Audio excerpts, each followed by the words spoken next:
They told her rejection was mercy. They lied. In the kingdom of Velcrane, when an Alpha King severs a destined bond, it doesn't just break your heart, it erases your entire existence. Lysera Vale learned that truth beneath a sky full of silver fire, surrounded by thousands who once celebrated her future. Now she's dead, buried, forgotten. Except she's not staying that way. If you want to see what happens when an empire destroys the wrong woman, you need to stick around until the very end of this story. Drop a like and comment what city you're watching from, because this tale about power, betrayal, and resurrection is just getting started. The ceremonial chamber smelled like winter and expensive lies. Lysera Vale stood at the center of the obsidian floor, her white ceremonial gown stark against the black stone, and felt the weight of 3,000 eyes pressing down on her shoulders like physical things. The moon court had gathered in full regalia. Nobles lined the marble balconies that spiraled upward into cathedral darkness, their jeweled gloves catching candlelight, their wolf fur cloaks draped over the railings like pelts of conquered prey. Every important bloodline in Velcrane had sent representatives. Every alpha family that mattered stood witness. They had come to watch her coronation. Instead, they would watch her destruction. High above, silver chandeliers hung from iron chains, each one holding 100 candles that flickered against stained glass windows depicting the Empire's violent history, conquered territories, subjugated bloodlines, wolves standing over broken crowns. The windows shook slightly as winter storms battered the palace exterior, wind howling through ancient stone like the screams of everything this kingdom had devoured to survive. Lysera's hands trembled inside her sleeves. She had been standing here for 20 minutes while the court officiant recited the charges against her. Not crimes, exactly. Inadequacies. Failures of bloodline strength. Insufficient dominance markers. A wolf too soft for the throne beside the most powerful alpha in the Eastern Territories. The words blurred together after a while. What stayed sharp was the silence from the man standing 15 feet away. Alpha King Valor Draven had not looked at her once during the proceedings. He stood on the raised throne platform in full royal regalia, black ceremonial armor etched with silver runes, a crimson cape that pooled behind him like spilled blood, the iron crown of Velcrane resting on dark hair that fell just past his collar. His face remained expressionless, carved from the same obsidian as the floor beneath their feet. 28 years old and already more legend than man.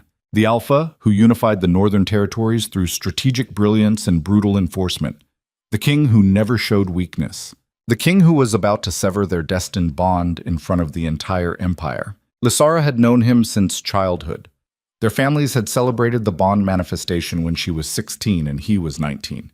The golden day when her wolf had recognized his across a crowded feast hall, and the ancient magic that governed their kind had sparked between them like lightning finding ground. Destined mates were rare. Bonds between alphas and compatible bloodlines even rarer. The Empire had thrown festivals, commissioned paintings, planned a wedding that would unite two of the most powerful families in Velcrane. For 6 years she had believed in that future, believed in him, learned every diplomatic protocol the court required, studied military strategy and territorial law, and the 1,000 small cruelties that royal authority demanded. Smiled through banquets where drunk alphas made jokes about breaking her in properly, endured her mother's endless lectures about submission and duty, and the price of wearing a crown beside a man who could crush her throat without effort. She had done everything right, and it still wasn't enough. The court officiant finally stopped talking. The chamber fell into a silence so complete Lysera could hear her own heartbeat echoing off distant stone walls. Somewhere high above, a candle guttered out. No one moved to relight it. Valor stepped forward. The sound of his boots on obsidian was the loudest thing in the world. He stopped 3 feet away from her, close enough that she could smell the winter cedar soap he always used. Close enough to see the muscle jumping in his jaw, the only indication that he might be human underneath all that brutal composure. His eyes were pale gray, the color of frozen rivers. They had never looked at her with warmth, exactly. Affection, maybe. Possession, certainly. The way an alpha regards something valuable that belongs to him. Now they looked at her like she was already gone. Valor's voice carried through the chamber without shouting. That was the thing about real power. It never had to raise itself to be heard. The Empire requires strength, he said, not weakness disguised as devotion. The words landed like physical blows. Lysara felt something crack inside her chest. Not metaphorically, actually crack, like bone splitting under pressure. The bond between them had been a living thing for 6 years, a golden thread that connected her wolf to his, that let her feel his presence even across vast distances, that made her body respond to his proximity with an intensity that sometimes frightened her. Now that thread was snapping. Veilor continued speaking. His face remained blank. By the authority vested in me as Alpha King of Velcrane and sovereign ruler of the Northern Territories, I hereby reject this bond. I sever all ties between my bloodline and the Vale family. I renounce any claim Lysara Vale has to the throne, to royal protection, or to standing within this court. Each word was a knife. Lysara tried to breathe. Her lungs refused to cooperate. The pain in her chest was spreading outward now, burning through her veins like silver poisoning, like her body was being unmade from the inside. She wanted to scream, wanted to collapse, wanted to shift into her wolf form and tear his throat out in front of everyone. But she was a Vale, daughter of Alphas, raised to endure. So she stood there and took it. The bond finally severed completely. The sensation was worse than anything her imagination had prepared for. It felt like having her heart ripped out of her chest while she was still conscious, like dying slowly while standing upright. The golden thread that connected her to Veilor didn't just break. It disintegrated, turned to ash inside her body, left behind a wound that had no name in any language. Lysara swayed. Her vision darkened at the edges. The moon court turned away from her immediately. That was the protocol. The moment an Alpha King severed a bond, the rejected party ceased to exist in any meaningful sense. They became invisible, erased. 3,000 people who had spent years bowing to her, calling her future queen, jockeying for her favor, all of them now looking anywhere except at her face. The nobles whispered behind their jeweled gloves. Advisors examined the architecture. Guards studied the floor. Only one person kept watching. An older woman standing near the front of the left balcony. She wore the dark green robes of House Mordain, one of the oldest bloodlines in Velcrane. Her silver hair was braided with black ribbon. Her face held an expression Lysara couldn't quite read. Not pity. Something harder. Something that looked almost like recognition. Then royal guards were surrounding Lysara. They didn't touch her. That would acknowledge she still existed. They simply formed a corridor of armored bodies leading toward the chamber's rear exit. An unspoken command. She could walk, or she could be dragged. Either way, she was leaving. Lysara looked at Veilor one last time. He had already turned back toward the throne. His shoulders were rigid beneath the crimson cape. His hands were clenched into fists at his sides, knuckles white with pressure. But he did not look back. She walked. The corridor seemed longer than she remembered. Her white gown whispered against obsidian floors. The guard's boots echoed in perfect synchronization. Somewhere behind her, the court officiant was already announcing the next item on the evening's agenda, as if destroying someone's entire life was just another administrative task requiring efficient completion. The heavy bronze doors swung shut behind her with a sound like a crypt ceiling. The guards escorted her through the palace in complete silence. Down marble hallways she had walked 1,000 times. Past portraits of former queens whose names she had memorized, through antechambers where she had practiced speeches and learned to walk in formal gowns and imagined what her own coronation would feel like. Every room was empty. The entire palace had been cleared for the rejection ceremony. Servants, courtiers, lesser nobles, all of them removed so they wouldn't witness her humiliation directly. That would have been cruel, apparently. This way they could hear about it secondhand, spread the story through taverns and market squares, turn her destruction into entertainment. They stopped at a small chamber near the eastern wing. Her personal belongings had been packed into 2 leather bags. Not everything she owned, just what the court deemed appropriate for a disgraced noblewoman with no title and no future. A few dresses, some jewelry that wasn't royal property, her mother's hairbrush, the one with the silver wolf engraved on the handle. That was all she was worth now. One of the guards spoke for the first time. His voice was professionally neutral. You have 1 hour to leave the capital. After that, royal protection is revoked. Any attempt to remain in Velcrane proper will be treated as trespassing. Lysara stared at him. Royal protection. As if she had ever been protected. As if this entire system hadn't just proven that protection was conditional, that it could be revoked the moment you stopped being useful. She picked up the bags. The guards led her down through the palace's lower levels.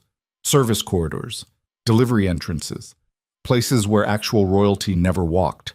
They deposited her at a side gate that opened onto the frozen street beyond. It was snowing, large flakes falling through amber lamplight.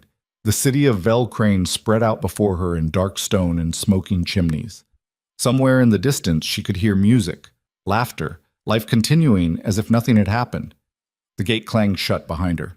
Lysara stood in the snow and realized she had nowhere to go.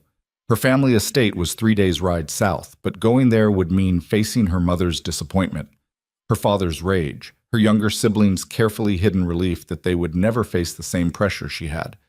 The Vale family had staked everything on this alliance, spent fortunes on preparation, leveraged political capital across the northern territories.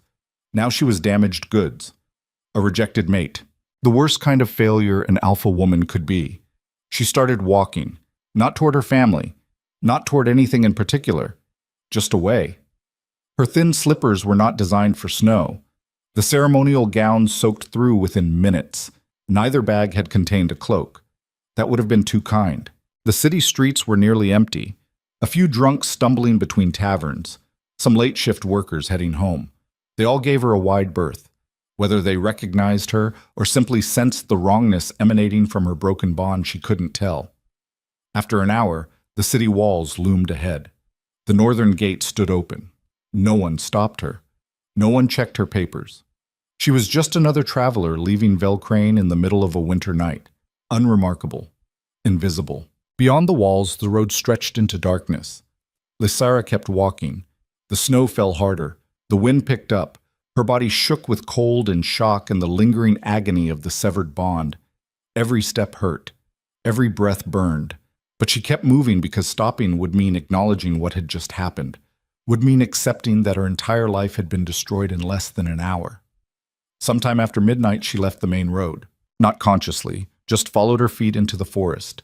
The trees closed in around her like walls, branches heavy with snow. The storm's howl muffled by dense evergreen canopy. Her dress caught on thorns and deadfall. She pulled it free without caring about the tears. Hours passed, maybe days. She lost track. The world reduced itself to snow and darkness, and the desperate animal need to keep moving. Her feet went numb. Her hands stopped working properly. The bags slipped from her grip somewhere around dawn. She didn't go back for them. When she finally collapsed, it was in a small clearing surrounded by ancient pines. The snow felt warm against her cheek. That was wrong, some distant part of her mind whispered. When cold feels warm, you're dying. But dying seemed easier than continuing. Easier than facing what her life had become, easier than surviving as a rejected mate in an empire that had no use for broken things. She closed her eyes. The last thing she saw was silver fire spreading across the sky. Then darkness swallowed her whole. Lysara opened her eyes to stone, not sky, not snow. Cold gray stone carved with symbols she didn't recognize. Her body ached everywhere. Her head felt stuffed with cotton. For a long moment, she couldn't remember where she was or how she had gotten there. Then memory crashed back. The rejection, the walk, the collapse. She should be dead. Slowly, painfully, she pushed herself upright. She was lying on a stone platform in the center of an underground chamber.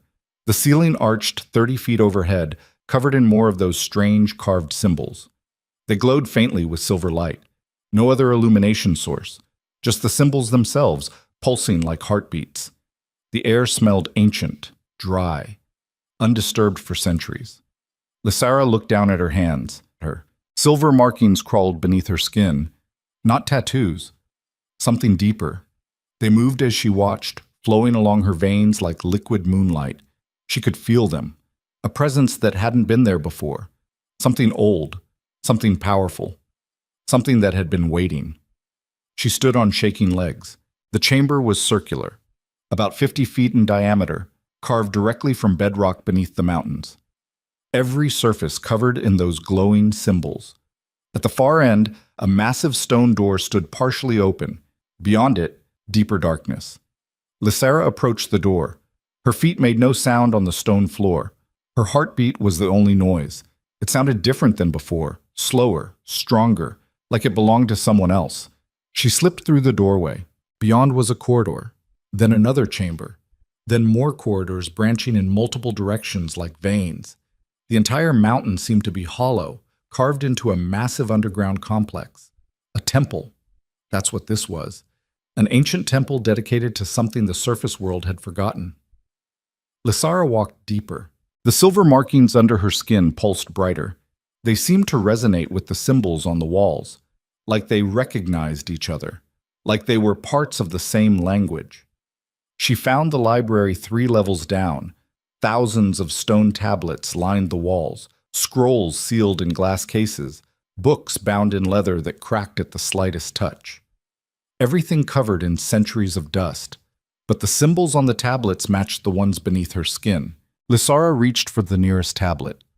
The moment her fingers touched stone, knowledge flooded into her mind. Not words, exactly. Deeper than words. Pure understanding downloaded directly into her consciousness. She saw the history of this place, felt it, lived it in the space of a heartbeat. This temple belonged to the lunar bloodline, an ancient dynasty that ruled these territories thousands of years before Velcrane existed, before Alpha Kings, before the empire that currently dominated the north. The lunar queens had been something else entirely, not just powerful, not just dominant. They had accessed something primal, the original wolf magic that existed before civilization tried to tame it. They could command instinct itself, make fear bow, turn emotion into weapon. The Alpha Kings had destroyed them, not through honorable combat, through systematic genocide. The first rulers of Velcrane had spent decades hunting down every lunar bloodline, killed the queens, slaughtered their children, burned their temples, and erased their history from every record, because the lunar queens had been too powerful, too dangerous, too impossible to control. And Velcrane was built on control. Lysara pulled her hand away from the tablet. Her breathing had gone ragged. The silver markings under her skin were blazing now, bright enough to cast shadows. She looked down at her arms and saw the truth she had been avoiding. The lunar bloodline wasn't extinct. It had been dormant, hiding inside certain family lines for generations, waiting for the right trigger, waiting for someone broken enough, desperate enough, angry enough. The rejected bond had been the key. When Valor severed their connection, he had ripped something loose inside her, created a wound deep enough for the ancient magic to take root. Her body dying in the snow had been the final catalyst. Now the power was awake, and it was hers. Lysara walked back to the main chamber. She stood at the center of the glowing platform and closed her eyes, reached inward for the new presence living in her chest. It felt massive, infinite, like staring into an ocean with no bottom. She dove in anyway. The power exploded through her body, her back arched, her mouth opened in a silent scream. Every nerve lit up simultaneously. It felt like being unmade and remade, like her old self was burning away to make room for something larger. When it passed, she collapsed to her knees. Her hands were shaking, her whole body was shaking, but underneath the tremors she felt different, stronger, like her bones had been replaced with steel. Her senses sharpened until she could hear water dripping somewhere deep in the temple, could smell snow on the mountain surface 30 feet above, could feel vibrations in the stone from footsteps that hadn't happened yet. This was just the beginning. The knowledge from the tablet told her there was more. Techniques, training methods, ways to channel the power instead of just drowning in it. She had time. The kingdom thought she was dead. Good. Let them think that. Let Valor believe he had destroyed her cleanly. Let the Moon Court forget she ever existed. Let her family mourn and move on and salvage what they could from the wreckage of her failure. Lysara would stay here, train here, transform here. And when she emerged from this mountain, she would not be the soft-hearted girl who begged for acceptance inside palace walls. She would be the thing nightmares were made from. 3 months passed inside the temple. Lysara stopped counting days after the first week. Time meant nothing here. No sun, no moon. Just the endless glow of ancient symbols and the rhythm of her own transformation. She trained until her body broke, then trained more. The temple's knowledge was vast. Combat techniques developed over millennia. Mental disciplines that turned fear into fuel. ways to enhance her wolf form beyond natural limits. Every morning she woke up stronger, faster, more dangerous. But the physical training was only part of it. The hardest work happened inside her mind. She had to unlearn everything Velcrane had taught her. Every lesson about submission, every rule about proper behavior for alpha women, every instinct to make herself smaller so the men around her could feel larger. The Empire had spent her entire life teaching her that kindness was weakness, that compassion was vulnerability. That power came from domination instead of strength. All of it was lies. The lunar bloodline had understood something Velcrane deliberately forgot. Real power doesn't come from forcing others to kneel. It comes from refusing to kneel yourself, from surviving what should have destroyed you, from transforming pain into purpose instead of letting it make you cruel.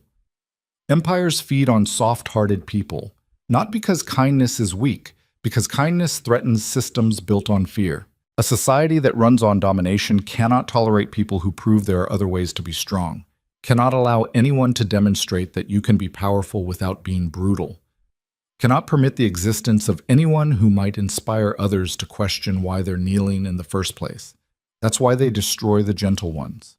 Not to eliminate weakness, to eliminate the alternative.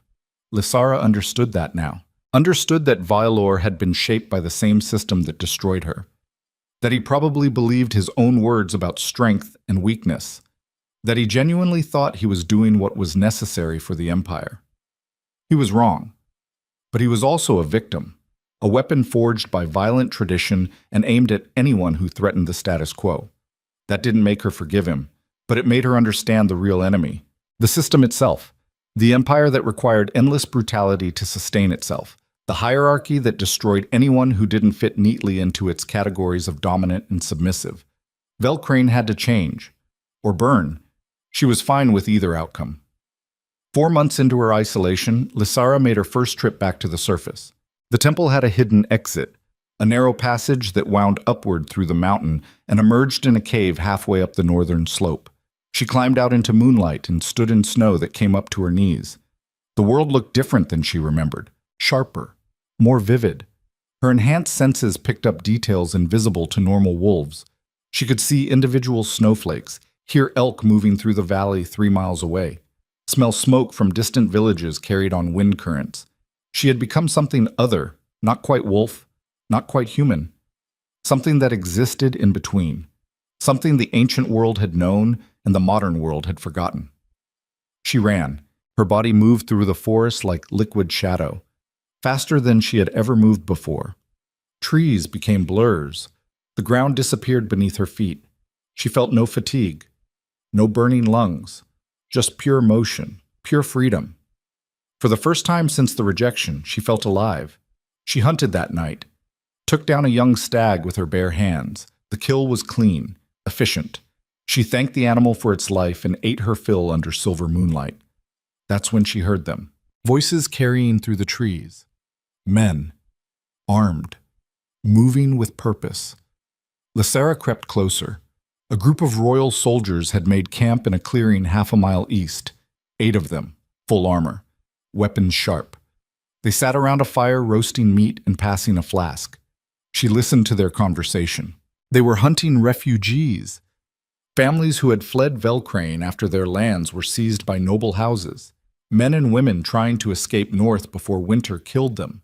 The soldiers were under orders to drag them back, or kill them if they resisted. One soldier was complaining about the work. Too cold.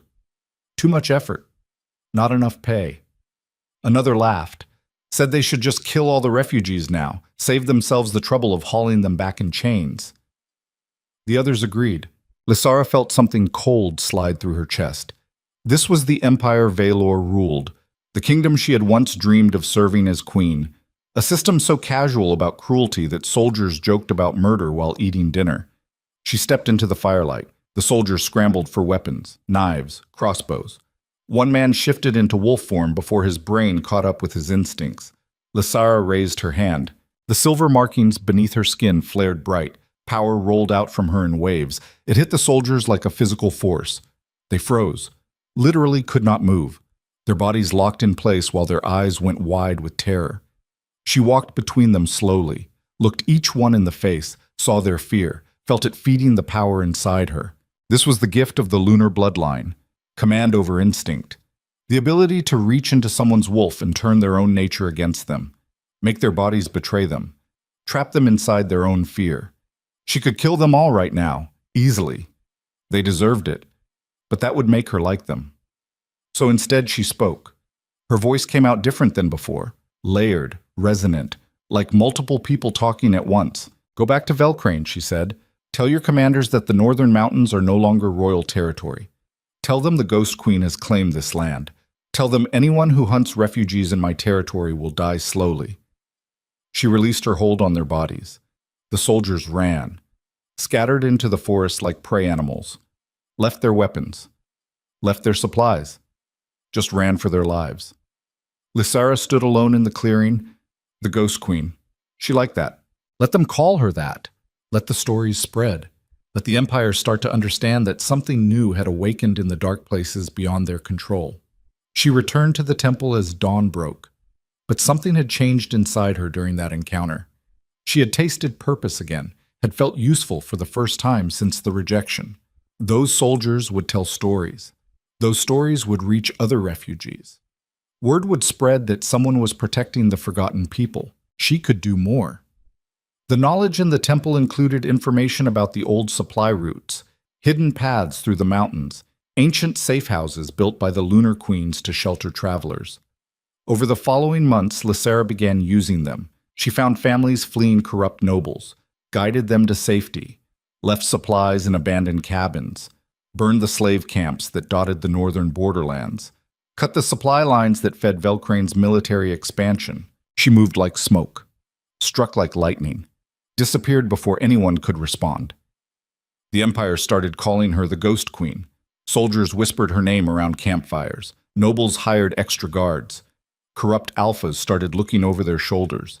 And in the Black Palace of Velcrane, Alpha King Valor Draven heard the reports with growing unease.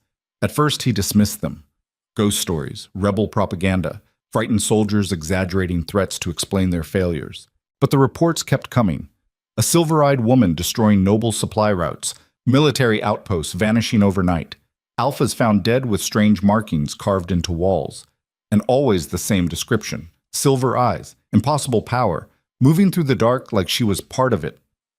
Valor told himself it couldn't be her. Lysara was dead, had to be dead. No one survived the Frostmourne borderlands without protection. Not in winter, not after a bond severance. The trauma alone should have killed her. Even if it hadn't, the cold would have. Or the predators. Or simple exposure. She was gone, but the bond sickness was getting worse. That's what finally convinced him. The sickness that came from severing a true destined bond. His advisors had warned him it might happen. Ancient wolf magic didn't take kindly to rejection. Breaking a bond that deep had consequences.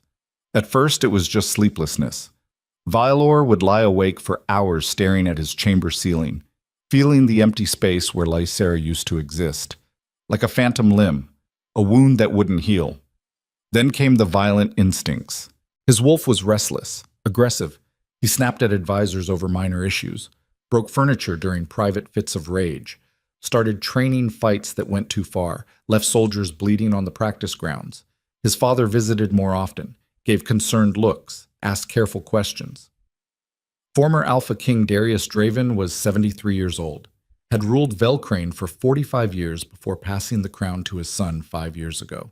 Officially retired, officially powerless. But he still had influence, still attended council meetings, still whispered in his son's ear about strength and tradition and the price of maintaining empire. It was his father who had convinced Valor to reject Lysara in the first place. The Vale bloodline is too soft, Darius had said, too concerned with mercy. The throne needs a queen who understands that compassion is weakness, that the empire survives through dominance, not kindness.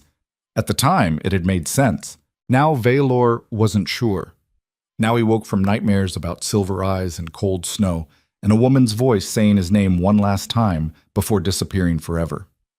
Now the bond wound in his chest felt like it was spreading, consuming him from inside. 6 months after the rejection, reports arrived that the Ghost Queen had been seen near the eastern provinces. Valor decided to investigate personally. He took a small contingent, 20 soldiers, his best trackers, left the palace in the middle of the night without ceremony. They rode hard for 3 days. The trail led to a burned military outpost near the Frostmourne border, exactly where soldiers had reported the Ghost Queen's last appearance. The building was ash, the garrison dead, and carved into the remaining wall in letters 3 feet high, the forgotten remember. Valor stared at the message. His soldiers shifted nervously. One of the trackers pointed toward the mountains, said the trail continued north, into territory where royal authority meant nothing, where the old world still existed in the shadows. Valor followed it anyway. They climbed for 2 days, through snow and ice and terrain that should have been impassable. The trackers found signs everywhere once they knew what to look for. Disturbed snow, broken branches, the scent of wolf that wasn't quite wolf. Then they found the cave. The entrance was small, easily missed, hidden behind a rockfall that looked natural but wasn't. Valor ordered his men to wait outside. He went in alone. The passage led down, and down, and down, until he emerged in a massive underground chamber lit by symbols that glowed with silver fire. Valor had read about places like this in ancient texts, temples built by the bloodlines his ancestors had destroyed. He had assumed they were myths, that the stories had been exaggerated to make the first Alpha Kings look stronger. He had been wrong. This place was real, and someone had been living here. He found evidence everywhere: disturbed dust, food supplies, training equipment, places where someone had slept and studied and transformed themselves into something the surface world wasn't prepared for. Then he found the library. The stone tablets covered in ancient languages, the scrolls describing power that should not exist, the history his own bloodline had tried to erase. Valor touched one of the tablets. Knowledge flooded into his mind. He saw the truth about the Lunar Queens, saw what his ancestors had done to destroy them, saw the systematic genocide disguised as necessary conquest, saw how the first Alpha Kings had built their empire on the mass graves of women who threatened their dominance. He saw Lysara's face in every carved stone, understood what had happened to her, understood what she had become. She wasn't just alive, she was awakened, and she was coming for his empire. Valor left the temple in a daze. His soldiers asked what he had found. He told them nothing, ordered them back to the capital immediately. They rode in silence for 3 days. When they finally reached the Black Palace, Valor went straight to his private chambers, dismissed everyone, locked the door. Then he stood at his window and looked out over the city of Velcrane, his empire, his responsibility, the kingdom he had sworn to protect at any cost. And he realized with cold certainty that the worst threat his reign would ever face wasn't an invading army or a political rival or a natural disaster. It was the woman he had destroyed 6 months ago, the woman who had loved him completely, the woman he had rejected in front of 3,000 witnesses. She had survived, she had evolved, and she was coming home. Valor pressed his forehead against the cold glass and felt the bond wound in his chest pulse like a second heartbeat. Somewhere out there in the frozen dark, Lysara Vale was preparing for war, and he had absolutely no idea how to stop her. The bond wound never stopped bleeding. Valor learned to function around it the way soldiers learn to fight with broken ribs. You ignored the pain until ignoring it became instinct, until the agony was just background noise underneath every breath. But some nights it won. 3 weeks after discovering the temple, he woke at 2 a.m, drenched in sweat with his hands wrapped around his own throat. His wolf had tried to shift while he slept, tried to tear its way out of his body to find what was missing. The bond wound had opened wider during the attempt. Now it felt like someone was carving through his sternum with a dull blade. He stumbled to the bathroom and vomited blood into the marble sink. His reflection in the mirror looked like death. Dark circles under pale gray eyes, cheekbones too sharp, hair stuck to his forehead with fever sweat. The most powerful alpha in the Northern Territories reduced to this, a dying thing pretending to be a king. The empire requires strength, he had told her. Turned out strength was just another word for slow suicide. He cleaned up the blood, changed his shirt, went back to bed and stared at the ceiling until dawn broke over the capital. By the time his advisors arrived for the morning council meeting, Veilor had his mask back in place. Cold. Composed. Every inch the Alpha King his empire expected. The council chamber was smaller than the throne room, but no less imposing. Black marble floors, walls lined with maps showing Velcrane's conquered territories. A massive table carved from a single piece of obsidian where 12 chairs sat arranged in order of political importance. Veilor's father occupied the seat directly to his right. Darius Draven had aged well for 73. Silver hair still thick, shoulders still broad beneath his formal robes, eyes sharp as broken glass. He had ruled Velcrane for 4 decades before passing the crown to his son, had unified the northern territories through strategic marriages and brutal military campaigns, had built the empire Veilor now struggled to maintain, and he had convinced Veilor to reject Lysara. The old king smiled as Veilor entered. "Morning, son. You look tired." Veilor took his seat at the head of the table. "I'm fine. The bond sickness is worsening." It was not a question. Veilor met his father's eyes and saw something he could not quite identify. Concern, maybe, or calculation. With Darius, the two were often identical. "It will pass," Veilor said. His father's smile did not change. "Of course it will. These things always do. The body adapts. The wolf learns. You simply need time." The other advisors filed in. General Cross, commander of the Royal Military, Lady Sarah Blackwood, head of the Intelligence Network, Lord Tavish, chief diplomat, High Counselor Merrick, who handled internal governance, others whose names and titles blurred together after 5 years of the same conversations. They all bowed before sitting. The meeting began with standard reports.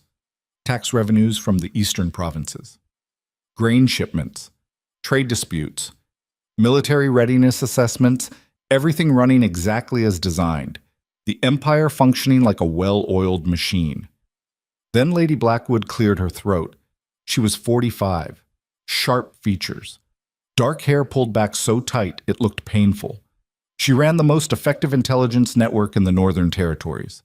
Nothing happened in Velcrane without her knowledge. "My king," she said carefully, "we need to discuss the situation in the northern borderlands." The table went quiet. Veilor kept his expression neutral. "Go on." Lady Blackwood unrolled a map. Red marks dotted the territory north of Velcrane proper. Each one represents a confirmed incident involving the individual known as the Ghost Queen. Supply route attacks, military outpost destructions, noble family kidnappings. The pattern suggests coordinated action rather than random violence. "How many incidents?" Veilor asked. 47 in the last 2 months. General Cross leaned forward. His voice was gravel and barely contained violence. "We should send a full battalion. Sweep the mountains. Eliminate the threat before it spreads." Lady Blackwood shook her head. 3 battalions have already tried. None succeeded. The terrain advantages are overwhelming, and our soldiers are terrified. They believe the Ghost Queen has supernatural abilities. Veilor felt his father's eyes on him. "Because she does," Darius said quietly. The table turned toward the old king. Darius spread his hands. "I have studied the reports extensively. The descriptions are consistent. Silver eyes, enhanced speed, the ability to paralyze multiple armed soldiers simultaneously. These are not normal wolf capabilities." "Then what are they?" Lord Tavish demanded. Darius smiled. "Ancient capabilities. From bloodlines we thought we had eliminated centuries ago. It appears we were less thorough than history recorded." Veilor's hands tightened on the armrests of his chair. "You knew this could happen." His father's expression did not change. "I suspected certain dormant bloodlines might resurface under extreme conditions." "Bond severance qualifies as extreme." "You used me," Veilor said. His voice stayed level through sheer force of will. "You convinced me to reject her knowing it would trigger this." "Not trigger," Darius corrected. "Reveal." The Veil bloodline carried lunar markers. Weak ones, true, but enough to make Lysara dangerous if she ever accessed them. Better to force the issue while we controlled the circumstances than allow her to discover her heritage naturally. Veilor stood, his chair scraped backward across marble. The bond wound in his chest felt like it was tearing wider. Every instinct screamed at him to shift, to tear his father's throat out, to destroy everything within reach until the pain stopped. Instead, he walked to the window. The city of Velcrane spread below. 200,000 people living their lives, working, fighting, surviving. All of them depended on the stability his rule provided. All of them counting on him to be strong enough to protect them. He had rejected Lysara for them, had destroyed the woman he loved to preserve this empire. And his father had manipulated the entire situation like a master playing chess with living pieces. "This meeting is over," Valor said without turning around. "Son, get out." The advisors filed out quickly. Even General Cross knew better than to argue when the Alpha King's voice carried that edge. Only Darius remained.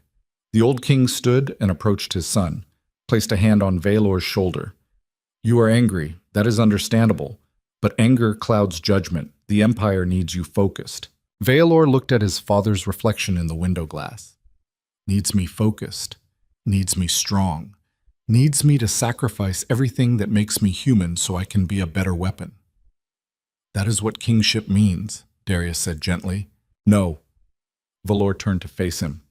"That is what your version of kingship meant. You spent 40 years building an empire on fear and domination, convinced yourself that cruelty was necessary, that compassion was weakness, that anyone who disagreed with your methods was a threat requiring elimination.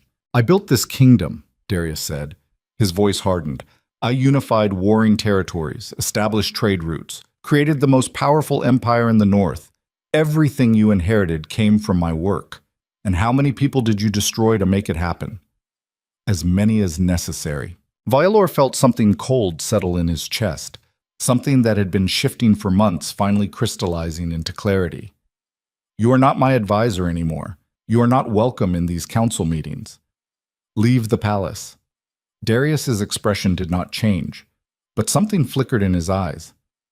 "Son, I am your king, and I am ordering you to leave." For a long moment, they stood there, father and son, former ruler and current ruler.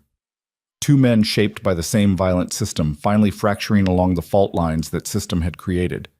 Darius smiled. It held no warmth. "You will regret this decision. Maybe, but it is mine to make." The old king left without another word. Valor stood alone in the council chamber and felt the bond-wound pulse like a second heartbeat. Somewhere north of the capital, Lysara was building an army, and he had just declared war on his own father. The fracture spread faster than Valor anticipated. Within a week, half the noble families had chosen sides. Some remained loyal to the crown. Others pledged support to Darius. A few declared neutrality and fortified their territories against whichever faction lost. The empire Valor had sworn to protect was tearing itself apart. He spent 18 hours a day managing the crisis, shoring up alliances, negotiating with wavering houses, moving troops to strategic positions, all while the bond sickness worsened and sleep became a distant memory. Lady Blackwood delivered new reports every morning. The Ghost Queen's activities were escalating. She was not just attacking supply routes anymore. She was liberating slave camps, dismantling the forced labor networks that fed the empire's southern industries, destroying the infrastructure that kept corrupt nobles wealthy. And people were joining her: refugees, escaped slaves, disgraced soldiers. Anyone the empire had discarded or destroyed. They flocked to her banner like she was a prophet instead of a rebel. The people were calling her a hero. That terrified Valor more than her power. Heroes could not be killed without creating martyrs, could not be defeated through traditional military force. They had to be discredited, destroyed through propaganda and strategic character assassination. But how do you discredit someone who kept appearing wherever suffering existed, who protected the defenseless, who stood between predators and prey? You could not. So the stories spread. The Ghost Queen who moved through darkness, the silver-eyed woman who broke chains, the fallen mate who rose from death itself. Every version made her stronger, more mythic, less human. Valor understood with sick certainty that he had created exactly what his father feared most: a symbol. And symbols were immortal. 2 months after the council fracture, word arrived that Darius had left the capital. He had gathered supporters, established a base in the southern territories, was calling himself the protector of traditional order, claimed Valor had been corrupted by weakness, said the empire needed a return to the old ways. Civil war was no longer coming. It had arrived. Valor stood on the palace balcony and watched smoke rise from fires burning in the lower city. Riots, protests, violence spreading through the streets like infection. The common people did not care about noble politics. They just knew the food shipments had stopped. The protection was failing. The empire that demanded their obedience could no longer guarantee their survival.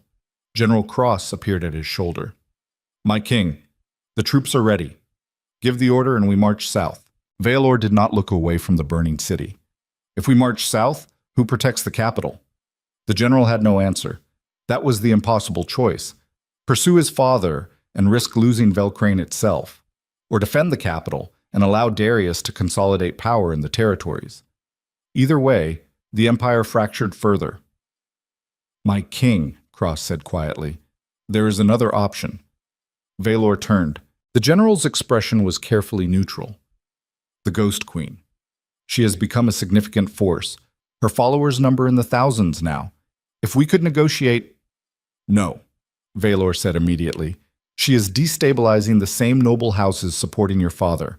Her goals may align with yours. She is not an ally. She is a threat." "With respect," Cross said, "she is both." Valor felt the bond wound pulse. The idea of facing Lysara after everything he had done made his chest tight. But the general was right. She was destroying his enemies as efficiently as any army, and if the empire fell to his father's traditionalist faction, everyone suffered, including her. "Set up a meeting," Valor said. "Neutral territory, minimal guards." Cross nodded and left. Valor stood alone on the balcony as night fell over the burning capital. This was what kingship had cost him. Every choice carried impossible weight. Every decision sacrificed something valuable. Every day he survived by becoming a little more like his father, until he looked in the mirror and saw a stranger staring back. The meeting was arranged for 3 days later in the ruins of an old border fortress, halfway between Velcrane and the northern mountains. Valor brought 10 guards, all of them his most trusted soldiers, men who would die before allowing harm to reach their king. He wore armor beneath his formal robes, carried 2 knives, was fully prepared for betrayal. They arrived at sunset. The fortress had been abandoned for decades. Stone walls crumbling, towers collapsed, grass growing through the courtyard where soldiers once trained. The whole place felt like a grave marker for ambitions that died before completion. Valor's guards spread out, checked the perimeter, reported no threats. Then she walked through the broken gate. Lysara looked nothing like the woman he remembered. She wore black leather armor reinforced with what looked like moonsteel. Silver markings crawled up her throat and disappeared beneath her collar. Her hair was shorter, cut practical instead of styled for court appearances. And her eyes glowed, actual silver light emanating from them like she had swallowed moonlight and it was burning through. She was accompanied by 6 people, all of them armed, all of them moving with the confident economy of experienced fighters. They did not look like refugees. They looked like soldiers who had chosen a different banner. Valor's wolf recognized her immediately. The bond wound in his chest exploded with sensation. Pain and longing and grief all mixed together until he could not distinguish one from the other. His body wanted to run toward her. His mind wanted to run away. His heart wanted to rip itself out of his chest and end the suffering. He did none of those things. Instead, he walked forward until they stood 10 feet apart. Lysara studied him with those glowing eyes.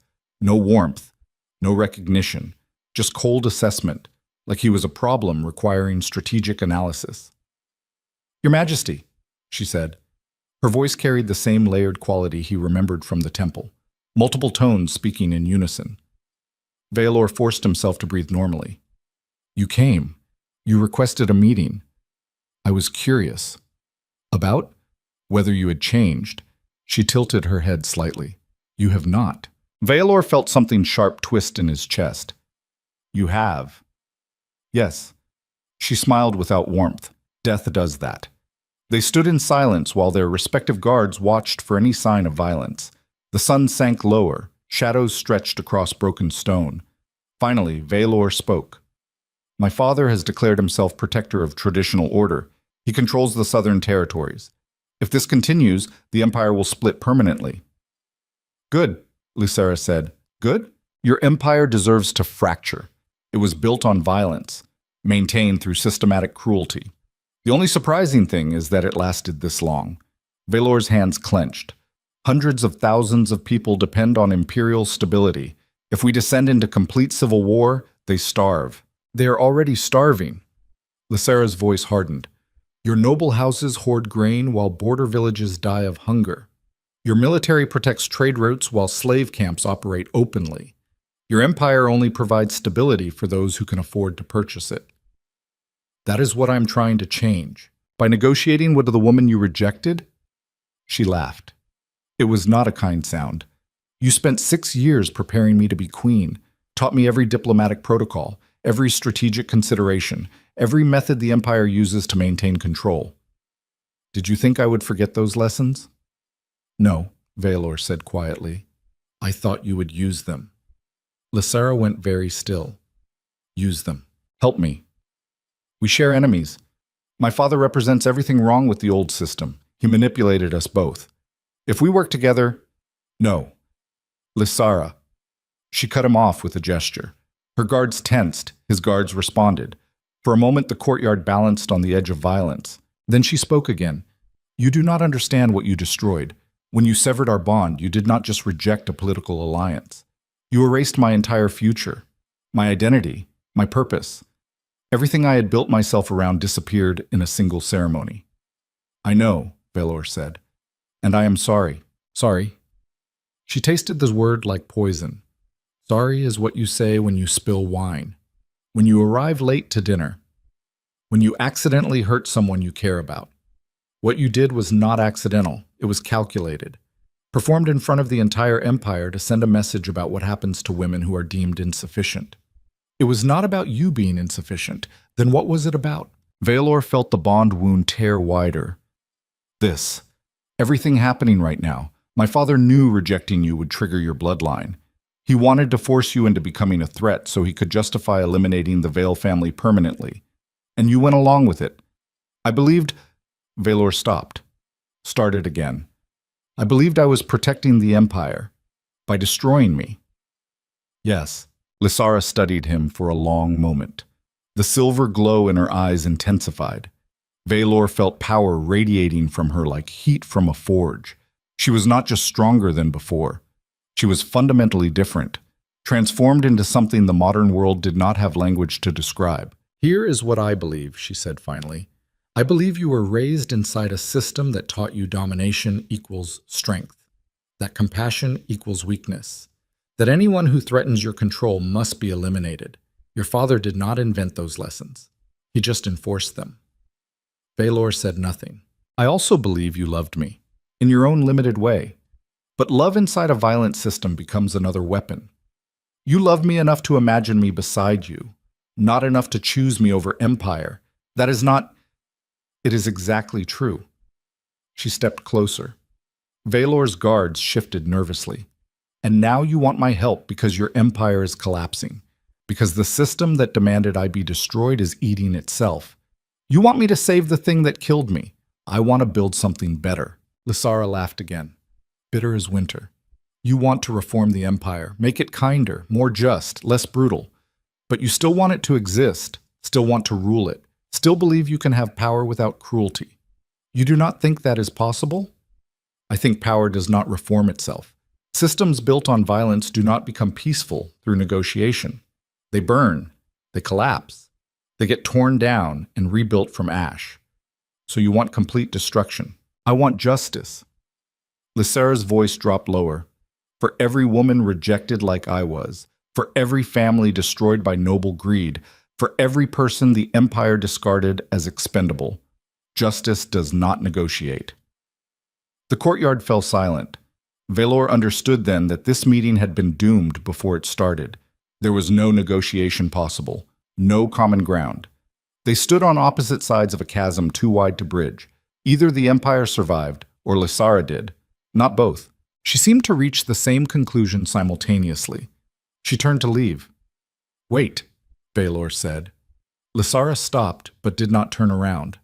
The bond, he said. It is killing me. Good, she said quietly. Then she walked through the broken gate and disappeared into the gathering dark. Valor stood in the ruined fortress until his guards gently suggested they return to the capital. The ride back took 4 hours. He spent them in silence, understanding that the worst consequence of empire was not the enemies it created. It was what it required you to become in order to survive it. 2 weeks after the failed meeting, Darius made his move. He marched on the capital with 15,000 troops, professional soldiers loyal to the old ways. They swept through the outer territories like a scythe, burned villages that resisted, executed anyone suspected of supporting Valor's reforms. The message was clear. Tradition would be restored, by force if necessary. Valor assembled his own army, 12,000 loyal troops, fewer than his father commanded, but better trained, more motivated, fighting for a vision of the empire that did not require constant brutality to sustain itself. They met on the Ashen Plains south of the capital. The battle lasted 3 days. Valor had studied warfare his entire life, understood strategy and tactics and the 1,000 small decisions that determined victory. He deployed his forces brilliantly, exploited weaknesses in his father's formations, used terrain advantages and weather patterns and the superior morale of soldiers fighting for change instead of nostalgia. It did not matter. His father had 50 years of military experience, and no moral boundaries limiting his tactics. On the second day, Darius sent suicide squads into Valor's supply lines, destroyed food and water reserves, poisoned wells, forced the loyalist troops to fight while starving. On the third day, he executed prisoners in full view of both armies, proved that mercy was for weaker men. By sunset, Valor's forces were retreating, not defeated, not yet, but losing. He stood on a hill overlooking the battlefield and watched his empire die piece by piece. Soldiers screaming, fires spreading, the metallic stench of blood so thick it coated the back of his throat. This was what kingship meant. Watching people die for your choices. General Cross appeared at his shoulder, covered in blood that was not his own. "My king, we need to fall back, regroup. The capital defenses will not hold," Valor finished. "Not against 15,000 troops." "Then what do we do?" Valor looked north, toward the mountains, toward the woman who had every reason to let his empire burn. "We pray," he said. That night, Valor rode north alone, left his guards, left his army, left everything except his desperation. He pushed his horse until the animal collapsed from exhaustion. Then he continued on foot, through frozen forests, across icy rivers, up mountain paths that should have killed him. The bond wound guided him. It pulled like a compass pointing toward true north, toward the other half of his severed soul. He found her camp 3 days later. Thousands of people gathered in a hidden valley, refugees and escaped slaves and former soldiers. They had built shelters, organized supply chains, created a functioning community in the wilderness. At the center stood Lysara. She was training with her inner guard, moving through combat forms that were both beautiful and terrifying. Her body flowed like water, struck like lightning. The silver markings beneath her skin glowed bright enough to cast shadows. She stopped when she sensed him approaching. Her guard surrounded him instantly, weapons drawn, wolves shifting, ready to tear him apart.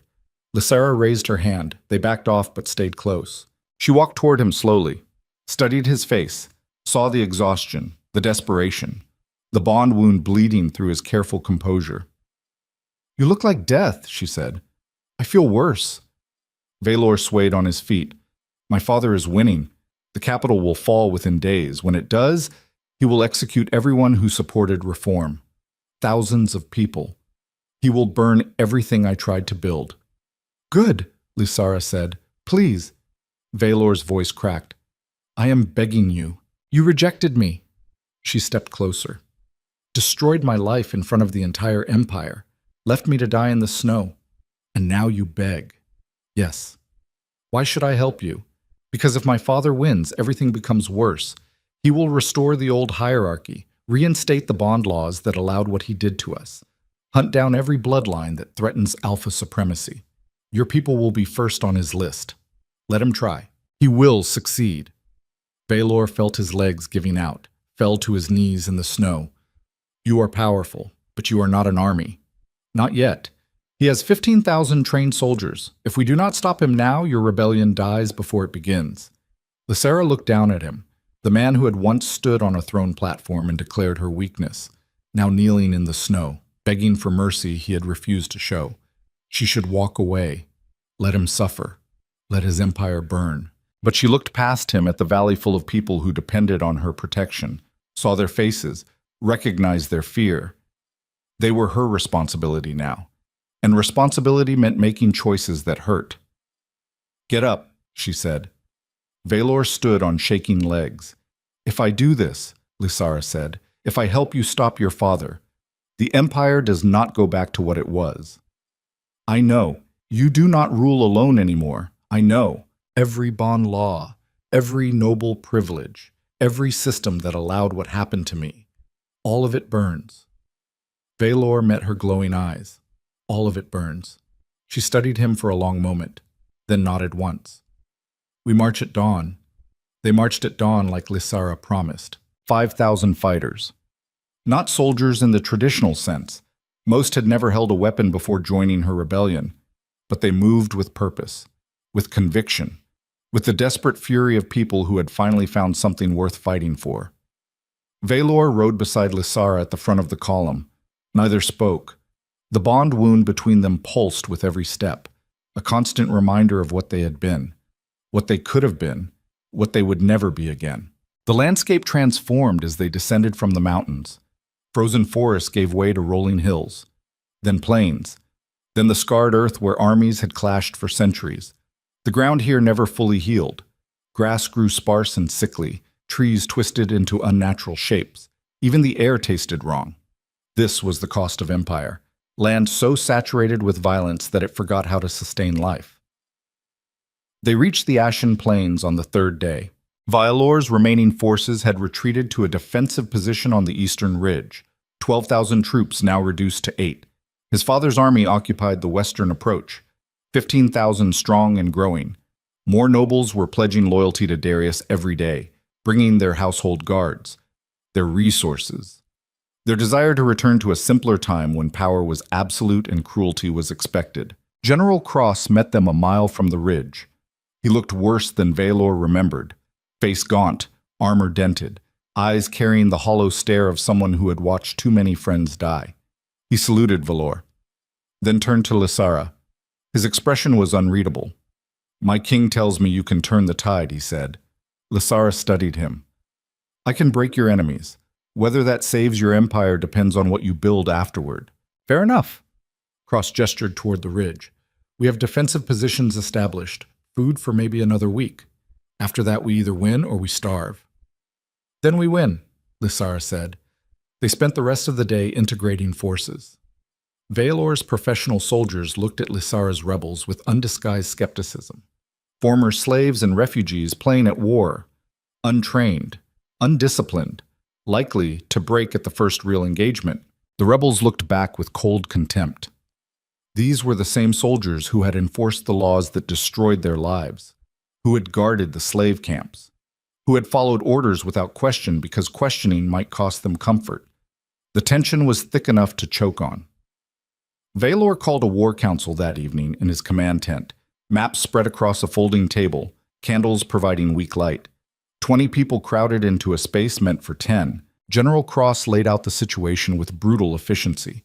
Darius controlled the high ground to the west, had superior numbers, better supply lines, and the strategic advantage of patience. He could wait them out. Let starvation do the work. "We need to force engagement," Cross said. "Draw him into terrain that negates his numerical advantage." "How?" Lord Tavish asked. He had survived the retreat, barely. His formal robes were stained with mud and blood. He has no reason to leave his position. Lysara leaned over the map. Her fingers traced the valley between the two armies. He will leave if he believes he can win decisively. "You propose bait," Cross said. "I propose truth." She looked at Valor. "Your father rejected you as weak, corrupted by sentiment. If you challenge him to single combat, he will accept. His pride demands it." The tent went silent.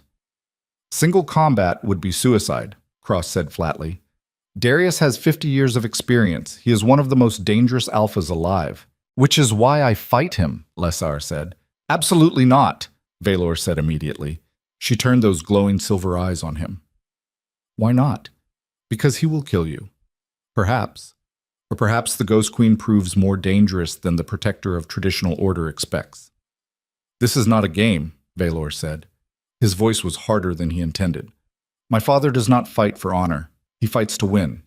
He will use every dirty tactic, every advantage, every weakness. Good. Lysara smiled without warmth. So will I.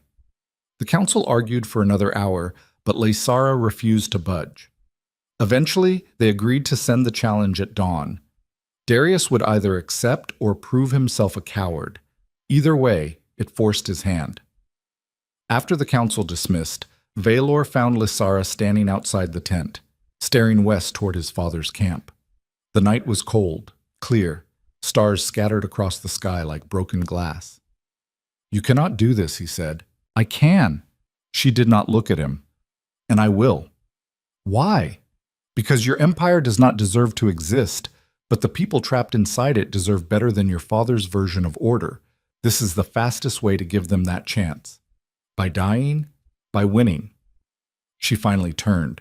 The silver glow in her eyes was brighter than the stars. You keep thinking of me as the woman you rejected, soft, vulnerable, easy to break. I am not her anymore. I know what you have become. Do you?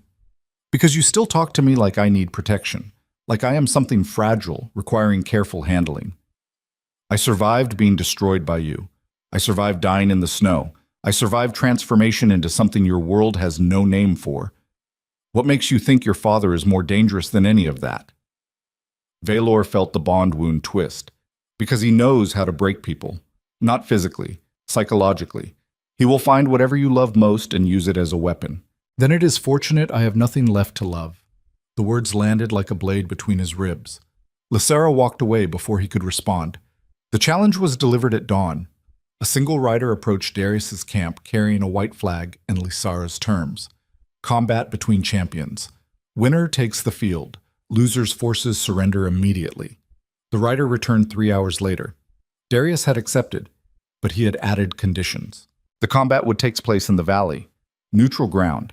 Both armies would witness, and the fight would be to the death. No mercy. No surrender. Only one champion walking away. Lysara agreed without hesitation. They spent the next day preparing. Lysara trained with her inner guard, reviewed tactics, tested her limits. The silver markings beneath her skin glowed brighter with each hour, power building like a storm waiting to break. Valor watched from a distance, unable to look away, unable to help. The bond wound in his chest was screaming now. Every instinct demanded he stop this, lock her away, fight in her place, anything except stand here helpless while she walked toward potential death. But he had no authority over her anymore. Had forfeited that right when he rejected her in front of 3,000 witnesses. Now all he could do was watch. General Cross appeared at his shoulder. She is stronger than you think. Valor said nothing. I have seen her fight, Cross continued, watched her train. She moves like nothing I have ever witnessed. Your father is skilled, but she is something else entirely. That is what worries me, Valor said quietly. My father specializes in destroying things he does not understand. The morning of the combat arrived cold and clear. Both armies assembled on opposite sides of the valley. 16,000 people total, all of them silent, watching, waiting to see which version of the empire would survive. Darius descended from the western ridge first. He wore full ceremonial armor, black plate etched with silver runes, the same armor he had worn during his own coronation 50 years earlier. He moved with the casual confidence of someone who had never lost a fight that mattered, who had spent 5 decades proving that strength conquered everything. He was 73 years old. He looked 40. That was the blessing and curse of alpha longevity. Bodies stayed strong long after minds should have learned wisdom. Power persisted decades past the point where it should have been passed to younger generations. Old men clung to authority while the world changed around them, and they fought to the death rather than adapt. Lysara walked down from the eastern ridge alone. She wore the black leather armor reinforced with moonsteel. No helmet, no cape, nothing unnecessary. The silver markings beneath her skin were visible from 100 yards away, glowing, pulsing, like she carried moonlight in her veins. The armies watched in absolute silence. She stopped 20 feet from Darius. They studied each other. The old king who had built an empire on systematic violence. The rejected mate who had survived his attempt to erase her. Darius spoke first. His voice carried across the valley without effort. "You are the Veil Girl." "Not anymore," Lysera said. "No, I suppose not." He tilted his head slightly. "You should have stayed dead. Many people have said that." "They were wrong." Darius smiled. "We shall see." He attacked without warning, no formal beginning, no ceremonial acknowledgement, just pure violence erupting like a thunderclap. He was impossibly fast for someone his age. Covered 20 feet in a heartbeat, his blade was already moving, aimed for Lysera's throat with surgical precision. She was faster, sidestepped, let his momentum carry him past, struck at his exposed back. Her blade scraped across his armor. Drew sparks, but no blood. Darius spun, countered. They exchanged blows too fast for normal eyes to follow. Steel rang against steel. The sound echoed across the valley like bells tolling. Vaylor's hands clenched into fists. The bond wound was tearing itself apart. Every strike that came close to Lysera felt like it was hitting him. Every moment she held her own only delayed the inevitable. Because Darius was not trying to win quickly. He was testing, looking for weaknesses, finding her patterns. They fought for 10 minutes without either gaining clear advantage. Lysera was faster, more agile, but Darius had experience, knew every trick, every feint, every way to turn an opponent's strength against them. Then he changed tactics, stopped attacking her body, started attacking her mind. "Tell me," he said between strikes. "Did my son beg when you agreed to help him?" Lysera did not answer, focused on defense. Darius pressed. "Because that is what weak men do. They beg, they plead. They pretend reform is possible when all they really want is to avoid consequences." "Keep talking," Lysera said. "It will not save you. I do not need saving." Darius's blade swept low, forced her to jump back. "I already won. The moment Vaylor came crawling to you like a kicked dog, I won." Lysera's expression did not change, but something flickered in her eyes. Darius saw it, smiled. "You think this is about military victory? It is not. This is about proving that the old ways endure, that strength still matters, that women who rise above their station always eventually kneel." He lunged, not at her, at the ground. His blade struck stone. Silver light exploded outward, runes. He had carved them into the valley floor before the fight began, hidden beneath dirt and grass, waiting for activation. They flared to life like chains made of light, wrapped around Lysera's legs, her arms, her throat. Ancient binding magic, the kind used to trap dangerous bloodlines. Lysera's power flared, tried to break free, but the runes held. They were designed specifically for lunar bloodlines, forged during the original purges to contain queens who could command instinct itself. Darius had planned this from the beginning. The entire combat had been theater, a distraction while the real trap closed. Lysera dropped to her knees. The silver glow in her eyes dimmed. Her breathing went ragged. She was trying to break the bindings, pouring everything she had into shattering them. It was not enough. Darius walked toward her slowly, savoring the moment. "You see? This is what happens to women who forget their place. They imagine power makes them equal. They forget that men have been hunting their kind for millennia, that we know every trick, every weakness." He raised his blade. The entire valley held its breath. Then someone screamed, "No." Vaylor was running before his conscious mind registered the decision, across the valley, toward the woman he had destroyed. The bond wound was hemorrhaging, pain so intense it should have killed him. But he kept moving, reached them just as Darius's blade descended, threw himself between them. The blade meant for Lysera's heart punched through his shoulder instead. Vaylor felt metal scrape bone, felt his lung collapse, tasted blood flooding his mouth, heard his father's sharp intake of breath. Then the blade withdrew. Vaylor collapsed. The valley was spinning. His body was failing. But he had bought seconds. Maybe that was enough. Darius stared at his son, at the blood spreading across black armor, at the desperation in gray eyes. "What have you done?" the old king whispered. "What I should have done months ago," Vaylor choked out. "Chosen her." The binding runes flickered. Not broken, but weakened. Whatever power they drew from had been disrupted by Valor's intervention. Lysara felt the chains loosen, just slightly, just enough. She poured everything into one final surge. The silver markings beneath her skin exploded with light. Power detonated outward like a shockwave. The binding rune shattered. Fragments of ancient magic dissolved into nothing. She stood. Darius stepped back. For the first time in the fight, he looked uncertain. Lysara's voice came out layered, resonant, carrying the weight of every woman his empire had destroyed. "You made a critical mistake." "What mistake?" Darius demanded. "You assumed I was the threat." She gestured toward Veilor bleeding on the ground. "He was always the real danger, because he is capable of change, of growth, of choosing differently than you chose. That terrifies you more than any power I possess." "Words," Darius spat. "You are still one woman. I command—" She moved, faster than thought, closed the distance. Her hand wrapped around his throat before he could react. The silver markings flared. Power flooded into him, not killing, something worse.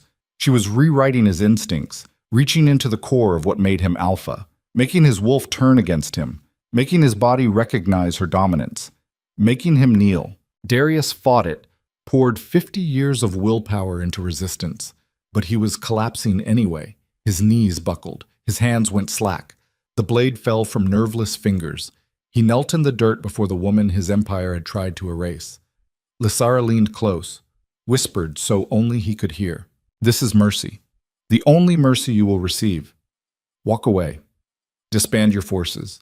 Spend whatever years remain to you understanding what you created, or I will show you what the Lunar Queens did to men who thought domination was strength." She released him. Darius collapsed fully, gasping, trembling. The most powerful alpha in the Northern Territories reduced to this. A broken old man who had finally encountered something he could not conquer. The Western Army watched in stunned silence. Their champion defeated. Their protector revealed as just another old wolf clinging to fading power. One by one, they lowered their weapons. The battle was over. Lysara turned toward Veilor. He was still alive. Barely. His breathing was wet, labored. Blood pooled beneath him faster than it should. She knelt, placed her hands over the wound. The silver markings pulsed, power flowed. Not healing exactly. The lunar bloodline did not work that way. But slowing, stabilizing, buying time for his body to decide whether it wanted to survive. His eyes found hers, gray meeting silver. "Thank you," he whispered. "Do not thank me yet." Her voice was gentle for the first time since the rejection. "You just destroyed any chance of ruling traditionally. Your empire watched you throw yourself on a blade for a rejected mate. They will never see you as strong again." "Good." Blood bubbled at his lips. "I am tired of that version of strength. Then live." She pressed harder over the wound. "Live and help me build something better." Veilor's vision was darkening, but he felt the bond wound pulse. Still broken, still bleeding, but different somehow, like it was trying to remember how to connect. He held on to that feeling as consciousness slipped away. 3 days passed before Veilor opened his eyes. He was in a medical tent, white canvas overhead, smell of herbs and antiseptic, sounds of camp life filtering through thin walls. General Cross sat beside the bed, looked like he had not slept since the battle. "My king," he said, relief obvious in his voice. "What happened?" Veilor's throat was dry, speaking hurt. Cross poured water, helped him drink. "You nearly died. Would have died if not for her. She kept you stable until the healers could work." "Lysara?" "Yes. She is outside, has been standing guard since we brought you here." "And my father?" "Gone. He took his remaining loyalists and retreated south, disbanded most of his forces. We have reports he has locked himself in his estate. Refuses visitors." Veilor processed this. His empire had fractured. His father defeated but alive. The woman he rejected now protecting him like he was something valuable. Nothing made sense anymore. "Let her in," he said. Cross hesitated, then nodded and left. Lysara entered a moment later. She looked exhausted. The silver glow in her eyes had dimmed to faint luminescence. The markings beneath her skin barely visible. She pulled a chair close, sat without speaking. They stayed like that for a long time. Two people connected by a bond that was broken but not dead. separated by betrayal but bound by necessity. Finally, Valor spoke. "Why did you save me?" Lysara studied him. Her expression was unreadable. "Because you made a choice. Threw yourself on a blade meant for me. Chose me over your father's approval, over your empire's expectations, over everything you were raised to value. So you felt obligated." "No." She leaned forward. "Because that choice revealed something I needed to know. That you are capable of becoming someone different than you were. That the man who rejected me might die so a better version could survive." Valor felt something twist in his chest. The bond wound pulsed. "And if I cannot become that better version, then we both wasted our time." "Fair enough." He tried to sit up, failed. The pain in his shoulder was extraordinary. "What happens now?" "Now, we rebuild." Lysara stood, walked to the tent entrance. "Your empire is fractured. Half the noble houses are in open rebellion. The common people are rioting. Supply lines have collapsed. Winter is coming, and we have maybe 2 months before mass starvation. You make it sound hopeless. It is hopeless. For the empire as it existed." She turned back. "But that is the point. We are not trying to save what was. We are trying to create what comes next." "And what comes next?" Lysara smiled. It was a dangerous expression. Justice. Real justice. Every bond law abolished. Every slave camp burned. Every noble privilege that allowed what happened to us stripped away. The empire does not get reformed. It gets dismantled and rebuilt from foundations that do not require cruelty. The nobles will resist. Let them. We have proven they can be defeated. Some will flee. Join my father. Also acceptable. Gives them the choice to change or be left behind. Valor felt the bond wound pulse again. Stronger this time. Like something was knitting back together. Not the same as before, but not completely severed either. "You want me to help you destroy everything my family built?" "No." Lysara's eyes were hard. "I want you to help me destroy everything your family built on top of the graves of people like me." There is a difference. Is there? Yes. One version acknowledges that power has always existed.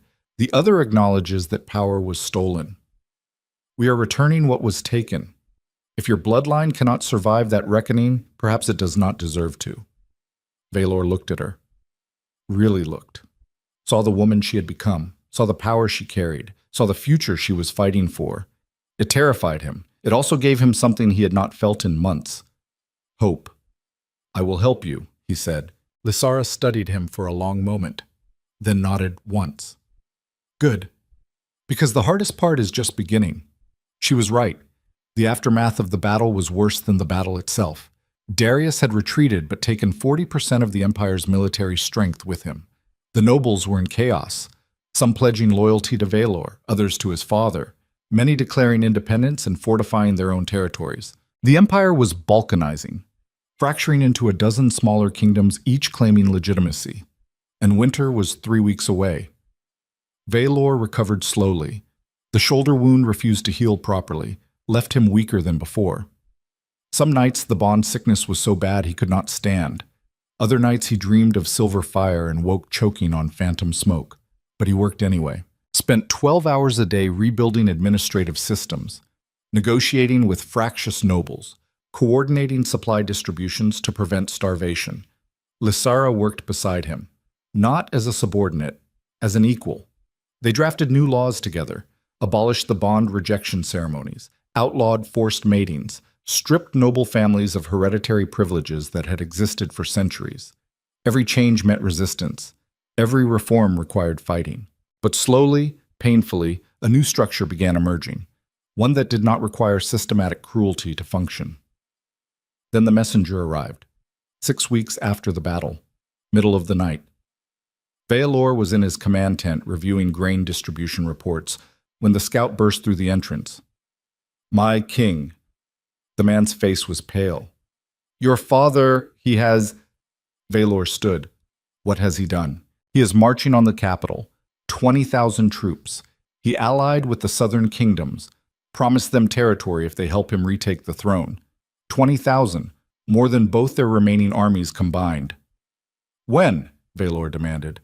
"They will reach the capital in 4 days." The tent fell silent. Valor felt the bond wound tear open wider. This was it. The final confrontation. Either they stopped Darius here, or the Empire returned to exactly what it had been. All their work, all their sacrifice. Meaningless. He looked at Lysara. She had been standing at the back of the tent, listening. Her expression was unreadable. "Can we win?" he asked. She was quiet for a long moment, then shook her head. "Not militarily. We are outnumbered 3-1. Even with my power, I cannot break an army that size." "Then what do we do?" Lysara walked to the map table, studied the terrain between their position and the capital. Her fingers traced routes, calculated distances. Then she stopped, looked up at Valor with eyes that glowed silver in the candlelight. "We do what empires fear most," she said. "What is that?" "We tell the truth." Valor did not understand. "What truth?" "About where your father has been these last 6 weeks. About what he has been building in his southern estate. About the real reason he wants the throne back. How do you know what he has been building?" "Because I sent spies." She pulled a sealed letter from her coat, tossed it on the table. "Read that. Then decide if you still want to save your empire." Valor broke the seal. Read the letter. Felt ice spread through his veins. "No." "Yes," Lysara said. The letter detailed everything. Darius had not been quietly retiring. He had been constructing something beneath his estate. Something old, something forbidden. A prison. Specifically designed to hold bloodlines like Lysara's. To study them, break them, turn their power into weapons that could be controlled by Alpha Kings. And it was already occupied. Dozens of women, all from ancient bloodlines, all captured over the last 50 years, all experimented on, broken, used as test subjects while Darius perfected his techniques. Valor's hands shook. "My father did this. Your father built his entire reign on this." Lysara's voice was ice. "The purges never ended. They just moved underground. He has been systematically hunting dangerous bloodlines for decades, eliminating anyone who might threaten Alpha supremacy. And you knew." Valor looked up. "You knew, and you did not tell me. I needed proof. Without evidence, you would have defended him, called it rebel propaganda, refused to believe the man who raised you was capable of this." She was right. He knew she was right, but it still felt like betrayal. "What do we do?" he asked again. "We expose him." Lysara leaned across the table. "March on his estate. Break open that prison. Free every woman he has tortured. Let them tell their stories. Let the Empire see what traditional order really means. That will start a civil war." "We are already in a civil war." She gestured at the letter. "This just makes it honest." Valor looked at the letter again, at the names listed, the bloodlines his father had destroyed, the women who had disappeared without explanation while the Empire looked away. He thought about the man who had raised him, taught him strategy, shaped him into a king. That man was a monster, had always been a monster, and Valor had spent 28 years refusing to see it. "We march at dawn," he said. Lysara nodded, then paused. "One more thing." "What?" "When we open that prison, you will see things that cannot be unseen. Your father's true legacy, everything your empire was built on. Are you prepared for that?" Valor felt the bond wound pulse. "No, but I'm doing it anyway." "Good." She walked toward the tent exit, then stopped, looked back. "Because after tomorrow, there is no going back. You will be declaring war on your own bloodline, on everything you were raised to protect. The Empire will fracture beyond repair." "I know, and you are choosing this anyway." Valor met her eyes. "I am choosing you." The words hung in the air between them, heavy with meaning neither was ready to examine too closely. Lysara's expression softened, just slightly, just enough. "Then do not die tomorrow. We have too much work left." She left. Valor stood alone in his tent and understood with perfect clarity that he had just crossed a line that could never be uncrossed. Tomorrow he would betray his father, his family, his bloodline. Everything he had been taught made him who he was, for the possibility of becoming someone better. The bond wound pulsed one more time, then began to heal. They rode through the night like death was chasing them. Maybe it was. Valor led a strike force of 300, his best fighters, the ones who had survived every battle, who had watched friends die and kept moving. who understood that some missions were not about victory, they were about bearing witness. Lysara rode beside him, her inner guard flanking them in tight formation, 20 warriors who moved like extensions of her will, who had followed her from the mountains, who would die before letting harm reach her. The bond wound between Veilor and Lysara pulsed with every hoofbeat, still broken, still bleeding, but connecting them anyway, like a scar that remembered being whole. They did not speak during the ride. Words felt inadequate. Everything that mattered lived in the silence between them. The shared understanding that after tonight, the world would be different, that empires built on lies could not survive truth, that some secrets were so monstrous they demanded destruction. General Cross had stayed behind to defend the capital. Veilor trusted him to hold the line if Darius attacked before they returned. But that was not the real battle. The real battle was what they rode toward now, a father's estate hidden in the southern hills, a prison buried beneath polished stone and manicured gardens. Decades of systematic horror disguised as tradition. They reached the outer grounds at midnight. The estate sprawled across 50 acres of prime territory, ancient oak trees, sculpted hedges, a manor house that looked more like a palace, 3 stories of imported marble and stained glass, the kind of wealth that took generations to accumulate, the kind that required exploitation to maintain. No guards patrolled the perimeter. That was the first warning. Darius was too strategic to leave his estate undefended, which meant the defenses were hidden, waiting. Veilor raised his fist. The column stopped. Lysara dismounted, knelt, placed both palms against the ground. The silver markings beneath her skin flared. Power rippled outward like sonar, mapping the terrain, searching for threats invisible to normal senses. Her eyes snapped open. Runes. Everywhere. The entire property is warded. Can you break them? Veilor asked. Yes, but it will alert everyone inside.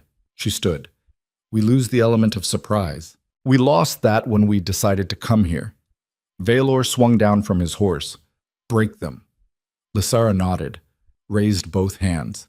The silver glow intensified until it was bright enough to cast shadows. Then she slammed her palms back to earth. The shockwave was invisible but devastating. Every ward within a quarter mile shattered simultaneously. The sound was like breaking glass amplified 1,000 times. Windows in the manor exploded outward. Trees shuddered. The ground itself seemed to scream, then silence. For exactly 3 heartbeats. Then the estate erupted. Guards poured from hidden barracks. 50, 70, 100, all armored, all armed, all moving with military precision toward the breach. Veilor's strike force met them head-on.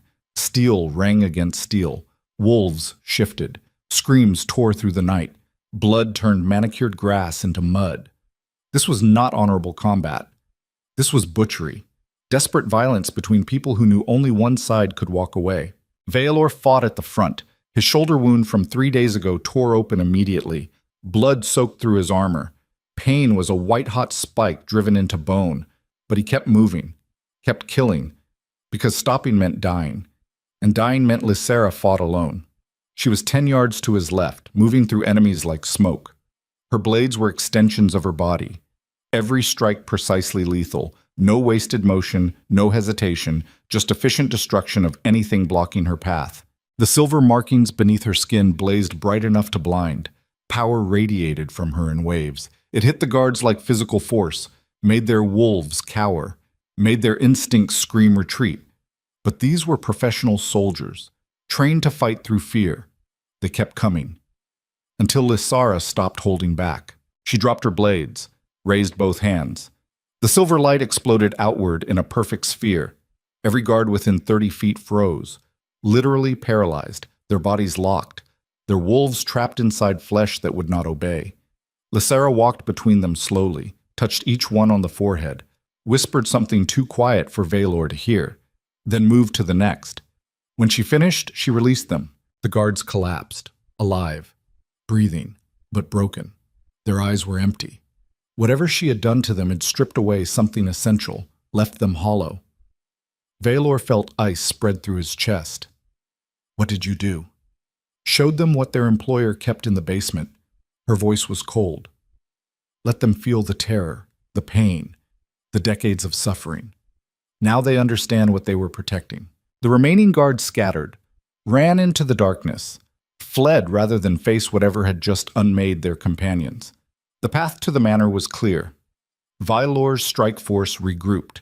They had lost 30 fighters in the initial assault. Bodies lay scattered across expensive landscaping. Blood pooled on imported stone. But they had broken through. Lysara led them toward the manor entrance. The massive oak doors had been blown off their hinges by her initial ward breaking. Inside, marble floors gleamed beneath crystal chandeliers. Artwork worth fortunes lined the walls. Everything pristine. Perfect. Everything paid for with blood. They found the entrance to the basement behind a false wall in the study. Stone stairs descending into darkness. The air rising from below smelled wrong. Chemical. Antiseptic. Underneath that, something worse. Fear. Old fear, soaked into stone.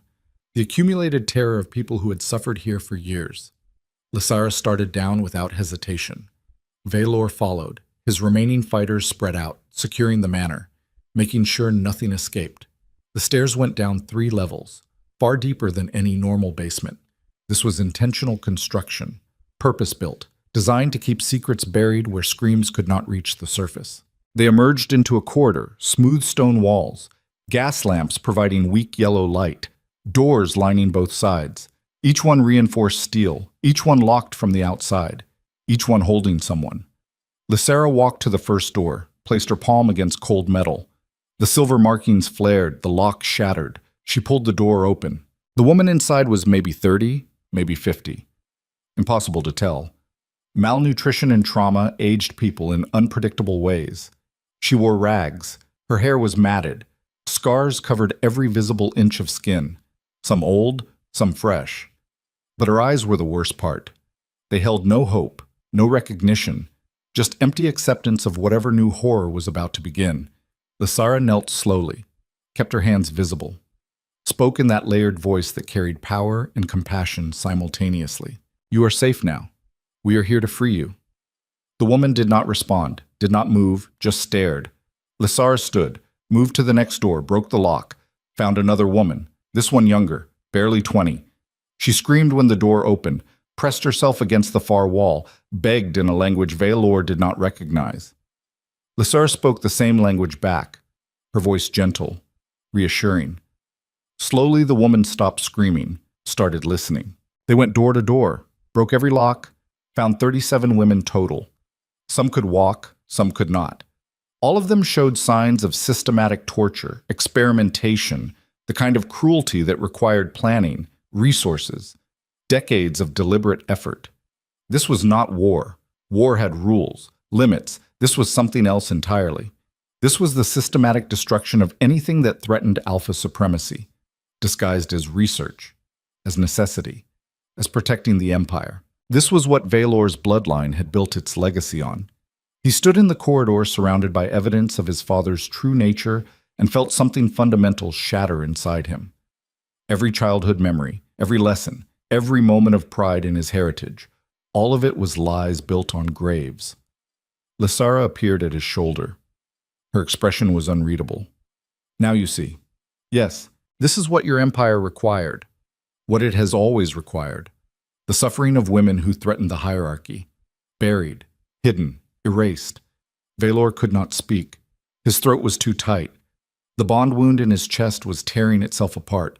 Every breath hurt. Every heartbeat felt wrong. These women were not just victims. They were proof. Living evidence that the empire he had sworn to protect was fundamentally corrupt, that reform was impossible, that the only moral choice was complete destruction of everything his ancestors built. There is a truth about power that empires spend centuries trying to hide. Power does not corrupt gradually. It reveals. It strips away the comfortable lies people tell themselves about necessity and order and the greater good. What Valor saw in that corridor was not an aberration. It was the foundation. The empire had always required this, had always fed itself on the bodies of women who refused to submit. The only thing that changed over generations was how efficiently the violence got hidden, how thoroughly the screams got buried. His father had not invented cruelty. He had just perfected its concealment. Can you help them? Valor finally asked. Lysara looked at the women. Some were being tended by Valor's fighters, given water, blankets, human kindness after years of cruelty. I can stabilize them, heal the immediate damage.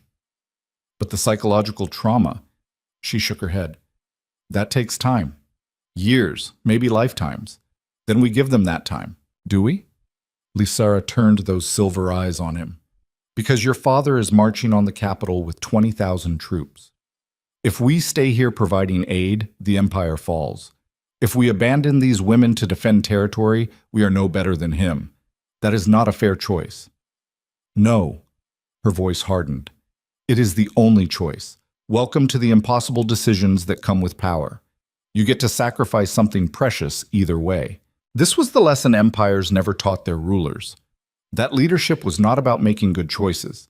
It was about choosing which unforgivable thing you could live with, which necessary evil you could bear. Every decision at this level meant someone suffered, someone died, someone got abandoned. The only question was whether you had the stomach to choose and then carry the weight of that choice until it crushed you. Weak leaders pretended the choices were not impossible, called their decisions strategic, necessary, for the greater good. Strong leaders knew better, knew they were damning themselves, chose anyway, then spent the rest of their lives knowing exactly what they had sacrificed and why. Valor looked at the women again, saw their faces, saw the hope starting to kindle in some, the first fragile belief that maybe suffering had ended, that maybe rescue was real.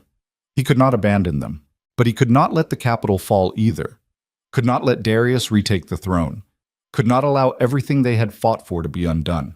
There was only one solution. Split our forces, he said. You stay here with half, protect these women, get them to safety. I take the other half and defend the capital. Lysara stared at him. That is suicide. You will be outnumbered 10-1. Probably. Valor, listen to me. He grabbed her shoulders, felt the bond wound pulse. The capital can hold for days if properly defended. Long enough for you to secure these women. Then bring your full force south. Hit Darius from behind while he is focused on siege. And if you die before I arrive, then you win anyway. His grip tightened. My death proves this was never about ego, about power, about tradition. It proves reform was real, that I was willing to sacrifice everything for it. That is not good enough. It is all I have. They stood there, inches apart, connected by a bond that was broken but healing, by choices that had destroyed them, by a future neither believed possible but both were willing to die for. Lysara pulled away first. You are the most frustrating man I have ever met. I know. Fine. She turned, started issuing orders. Her inner guard would stay, coordinate evacuation, protect the vulnerable. His fighters would ride immediately, try to reach the capital before Darius's army surrounded it completely. The division happened quickly, professionally. These were people who understood that survival meant making impossible choices without hesitation. Valor walked back to his horse. His shoulder wound was still bleeding. His body was screaming for rest, for medical attention, for anything except more violence. He ignored it all, climbed into the saddle, gripped the reins, prepared to ride toward his death. Lysara appeared beside him, grabbed his leg, looked up with those silver-glowing eyes. Do not die, she said. It was not a request, it was a command. I will try. Not good enough. She pulled something from her pocket, a thin silver chain with a pendant, ancient symbol he did not recognize. She pressed it into his palm. This belonged to the last lunar queen. It carries protection. Wear it. Lysara, wear it or I break your other shoulder and keep you here. Valor closed his fist around the pendant, felt power pulse against his skin.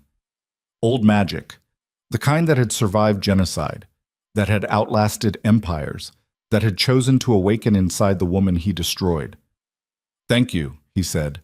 Survive. She released his leg. Then we finish this. Together? Together. Valor kicked his horse into motion, did not look back, could not afford to. Looking back meant seeing everything he was leaving behind, everything that might be destroyed before he returned. His remaining fighters fell in around him, 87 people. That was all he had left, against 20,000. But numbers were not everything. He had learned that watching Lysara fight, Sometimes conviction mattered more than armies. Sometimes refusing to quit was its own kind of victory. They rode hard through what remained of the night, reached the capital at dawn. The city was already under siege. Darius's forces surrounded the walls. 20,000 troops spread across every approach, siege engines being assembled, supply lines established.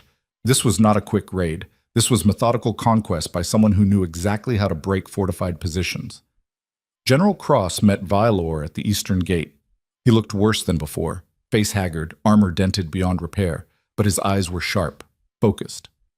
"My king," his voice carried relief and dread in equal measure. "You made it back." "Barely." Vailor dismounted. His legs nearly gave out. Pure willpower kept him standing. "What is our status?" "We have maybe 4,000 able fighters. The walls will hold for 3 days. Maybe 4. After that," he shook his head, "we do not have the numbers." Vailor looked at the enemy army, saw the siege towers, the battering rams, the organized camps. His father had planned this perfectly. Had allies, resources, time, everything Vailor lacked. "Where is Lysara?" Cross asked. "Securing civilians." Vailor did not elaborate. "She will come." "When?" "When she can." Cross absorbed this, understood immediately what it meant. They were alone, outnumbered 5-1, defending a position that would inevitably fall. But he did not argue, did not suggest surrender, just nodded once. "Then we hold as long as possible." "Yes." Vailor gripped the pendant around his neck, felt its power pulse. "We hold." The first assault came 2 hours later. Darius was not patient, did not waste time with gradual approaches, just threw 5,000 troops at the eastern wall. Wave after wave of armored soldiers carrying ladders, willing to die in enormous numbers to create openings. Vailor's defenders met them with everything available: arrows, boiling oil, rocks, desperation. Bodies piled at the wall base, the siege ladders kept coming. Soldiers fought on the ramparts, died, were replaced, died again. This was not strategy, this was attrition, a numbers game where the larger force ground down the smaller through sheer, relentless pressure. Vailor fought beside his soldiers. His shoulder wound had torn completely open. Blood ran down his arm, soaked through his glove, made his grip on his sword slippery. He fought anyway, because that was what leaders did. They bled with their people, died with them if necessary, proved through action that words like honor and sacrifice meant something. The thing about defending impossible positions is that it strips away everything except raw survival instinct.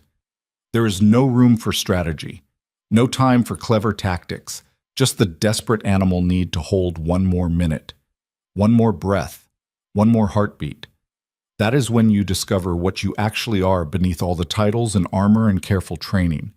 That is when you learn whether you have the capacity to keep standing when every rational part of your brain is screaming to run.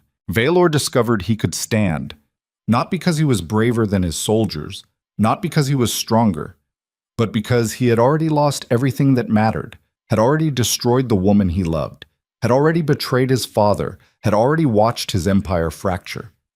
There was nothing left to lose except his life, and his life without purpose was just prolonged dying anyway. So he stood, and the soldiers around him stood because he did. That was leadership, not speeches, not charisma, just the refusal to quit when quitting was the only sane option. The first assault broke after 4 hours. Darius pulled back, regrouped, left 300 corpses decorating the killing field. Vailor's forces had lost 90. The math was simple. At this rate, they had maybe 2 more assaults before complete collapse. Night fell. Both armies pulled back, tended wounds, ate, tried to sleep while knowing morning brought more death. Vailor stood on the ramparts and looked south, toward the mountains, toward Lysara and the impossible task she had taken on. The pendant around his neck pulsed steadily, like a heartbeat, like it was counting down to something. General Cross approached.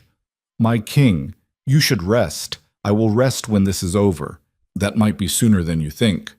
Cross gestured toward the enemy camp. "They are building something. Large siege engines. Will be ready by dawn. Can we stop them? Not without leaving the walls." "Which would be suicide." Vailor nodded. So we wait. Yes, Cross paused. My king, if this is our last night, do not. Valor cut him off.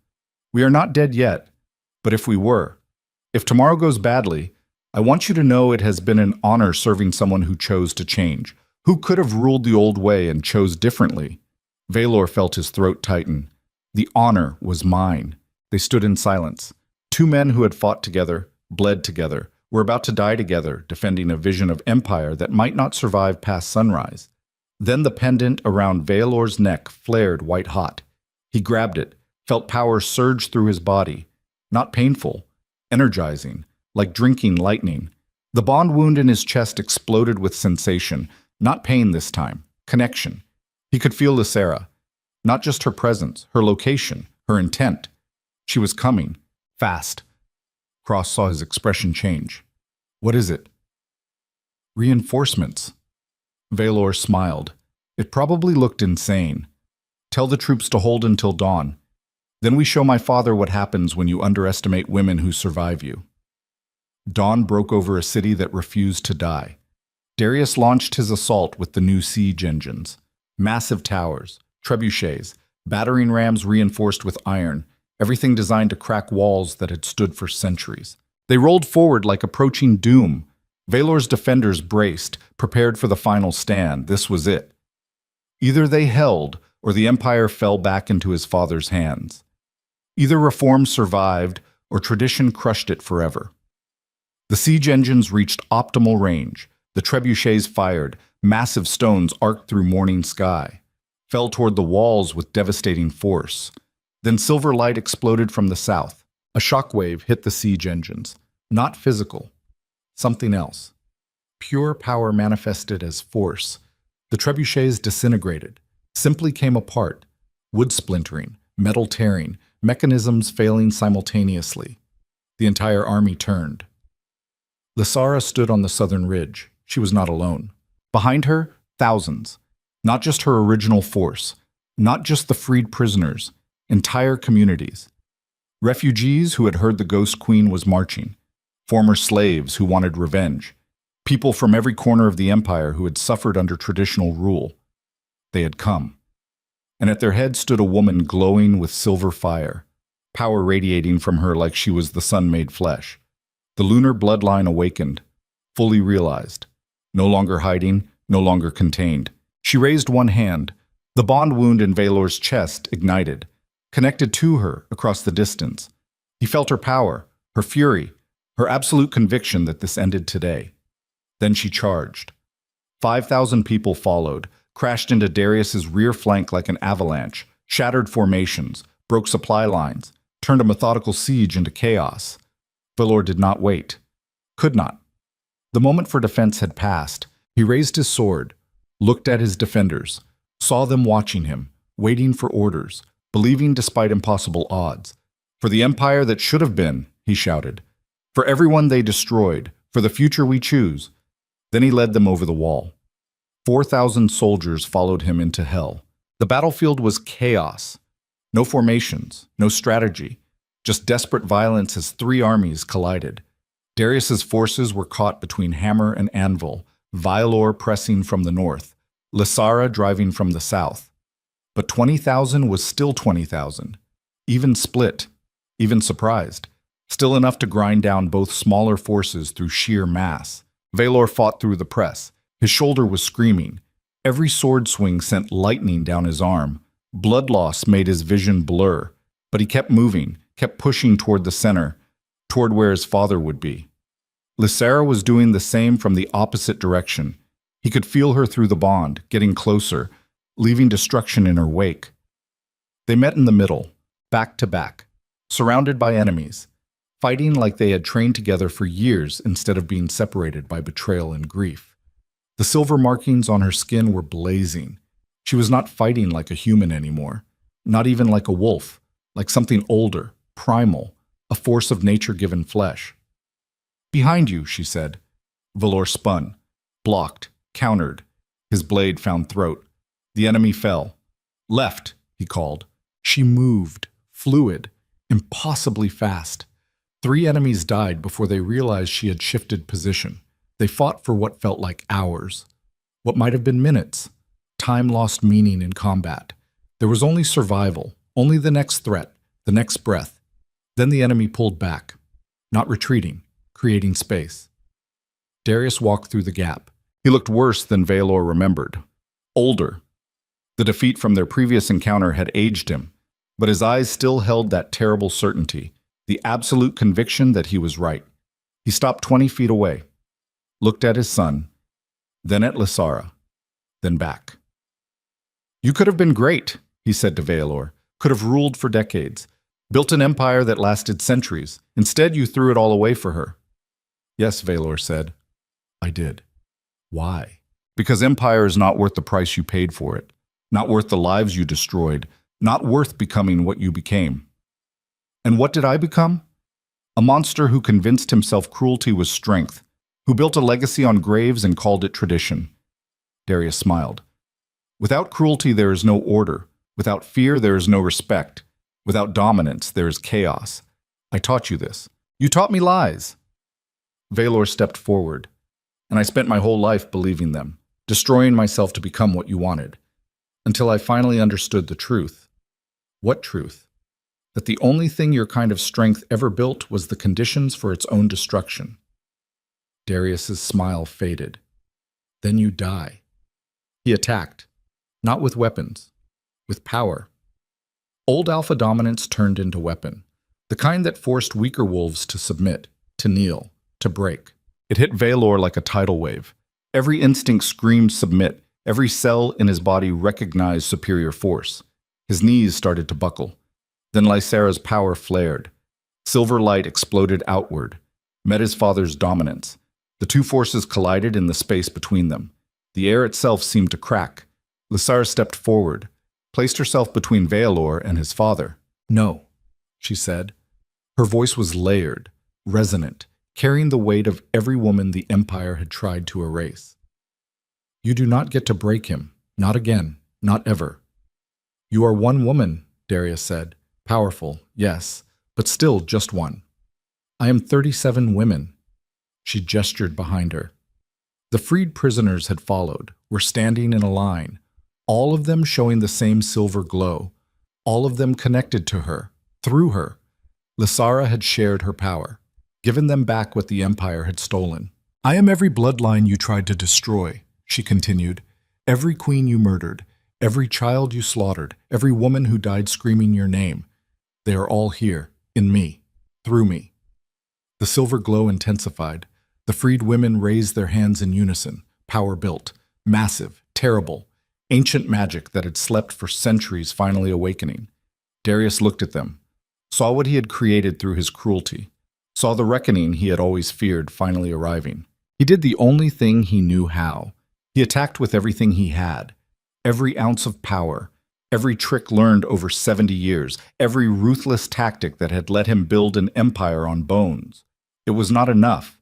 The silver light consumed him, not killing, worse, rewriting, stripping away every advantage, every enhancement, every benefit of alpha dominance, reducing him to human, just human, mortal and small and powerless. Darius collapsed. His army watched, saw their protector of traditional order brought low, saw the Ghost Queen standing over him like judgment made flesh. One by one, they lowered their weapons. The battle was over. The war was over. The empire that had stood for centuries ended in that moment, not with conquest, not with negotiation, with the systematic dismantling of every lie it was built on. Valor walked to his father, looked down at the man who had shaped his entire life. Darius looked up. His expression was unreadable. "I could have made you great," the old king whispered. "You made me a weapon," Valor said. "Spent my whole life turning me into someone who could rule without mercy, without compassion, without humanity. You succeeded. I became exactly what you wanted, and it almost destroyed me." "Then what now?" "Now you live." Valor's voice was flat. "You live and you watch everything you built get torn down. Every law, every tradition, every system that required suffering. You watch it all burn, and you know that I am the one who lit the match." Darius's face crumpled. "That is crueler than killing me." "Yes, it is." Welcome to the mercy you taught me. Valor turned away, found Lysera watching him. The silver glow in her eyes had dimmed. She looked exhausted, drained, like sharing her power with the freed women had cost her something essential. But she was standing. They both were. Is it over? She asked. Yes, Valor said. It is over. The bond wound in his chest pulsed one last time, then began, finally, to heal. The battlefield fell silent, not the silence of peace, the silence of exhaustion, of people who had fought until there was nothing left to fight with, who stood among corpses and ruins and realized they had survived something that should have killed them. Valor looked across the carnage. Thousands dead. The ground so saturated with blood it had turned to mud. Smoke rising from broken siege engines, the capital walls scarred but standing. This was victory. It felt like ashes. Lysera walked through the aftermath. The freed women followed her. They moved between the wounded, offering water, comfort, the kind of mercy that should have been impossible after what they had endured. That was the thing about surviving systematic cruelty. It gave you a choice. Become the thing that broke you, or become its opposite. Most people chose the first option. It was easier, safer, required less courage. The women who followed Lysera had chosen differently. Valor watched them work, saw the gentleness in their movements, the care they took with enemy soldiers who had fought to preserve the empire that tortured them. They were not kind because they were weak. They were kind because they were strong enough to choose it. That was the lesson empires never learned, that real power was not the capacity to destroy. It was the capacity to choose not to. General Cross approached. His armor was dented beyond repair. Blood covered him head to toe. None of it his own. My king. His voice was hoarse. What are your orders? Valor looked at him. Really looked. Saw the exhaustion, the trauma, the weight of command that aged people faster than time. Rest, Valor said. Everyone rests. The war is over. And your father? Valor turned toward where Darius sat. The old king had not moved since Lysera stripped his power, just sat in the mud, staring at nothing. The most dangerous alpha in the Northern Territories reduced to this, a broken old man who had finally lost everything. Put him in chambers, not a cell, actual rooms, with windows. Give him books. Let him walk the gardens. But he does not leave the palace grounds. Ever. You are showing him mercy. I am showing him consequences. Valor's voice was flat. He wanted to preserve tradition, to maintain the old order. Now he gets to watch it die. That is crueler than any execution. Cross nodded, walked away to organize the aftermath. Valor stood alone in the center of the battlefield and felt the bond wound in his chest pulse. Different than before. Not pain anymore. Something else. Like scar tissue forming over deep injury. The wound would never fully heal, would always ache in cold weather, would always remind him of what he had destroyed and what it had cost to rebuild. But it was healing. That had to be enough. Lysera found him an hour later. She looked worse than he had ever seen her. The silver glow had faded completely. The markings beneath her skin were barely visible. Her face was drawn, pale. She moved like every step hurt. Sharing her power with the freed women had cost her more than she had expected. You should rest, Valor said. So should you. She gestured at his shoulder. That wound needs proper treatment. Later. Now. It was not a request. They walked to the medical tents together. Neither spoke. What was there to say? They had won. The empire was shattered. Tradition was dead. Everything they had fought for was possible now, but the price was written in scars across both their bodies. The healers worked on Valor's shoulder for 2 hours. Cleaned the wound, stitched muscle back together, wrapped it in bandages that smelled like herbs and antiseptic. They gave him something for the pain. He refused it, needed to stay sharp, could not afford the fog that came with strong medicine.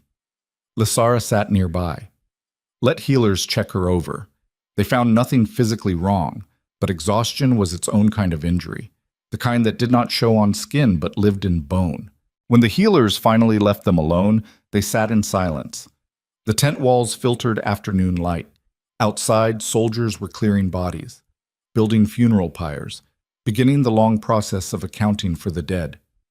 How many? Valor asked. Lysara knew what he meant. 3,000, maybe more. We will not have final counts for days. 3,000 people. Dead because of choices he made. Because he chose reform over stability. Because he chose her over empire. Some leaders would have called that number acceptable. Necessary sacrifice for greater good. The kind of calculation that let you sleep at night. Valor knew he would never sleep well again. That was fine. He did not deserve to. What happens now? Lysara asked. We rebuild. Valor leaned back, winced as the movement pulled his shoulder. Everything, from foundations up.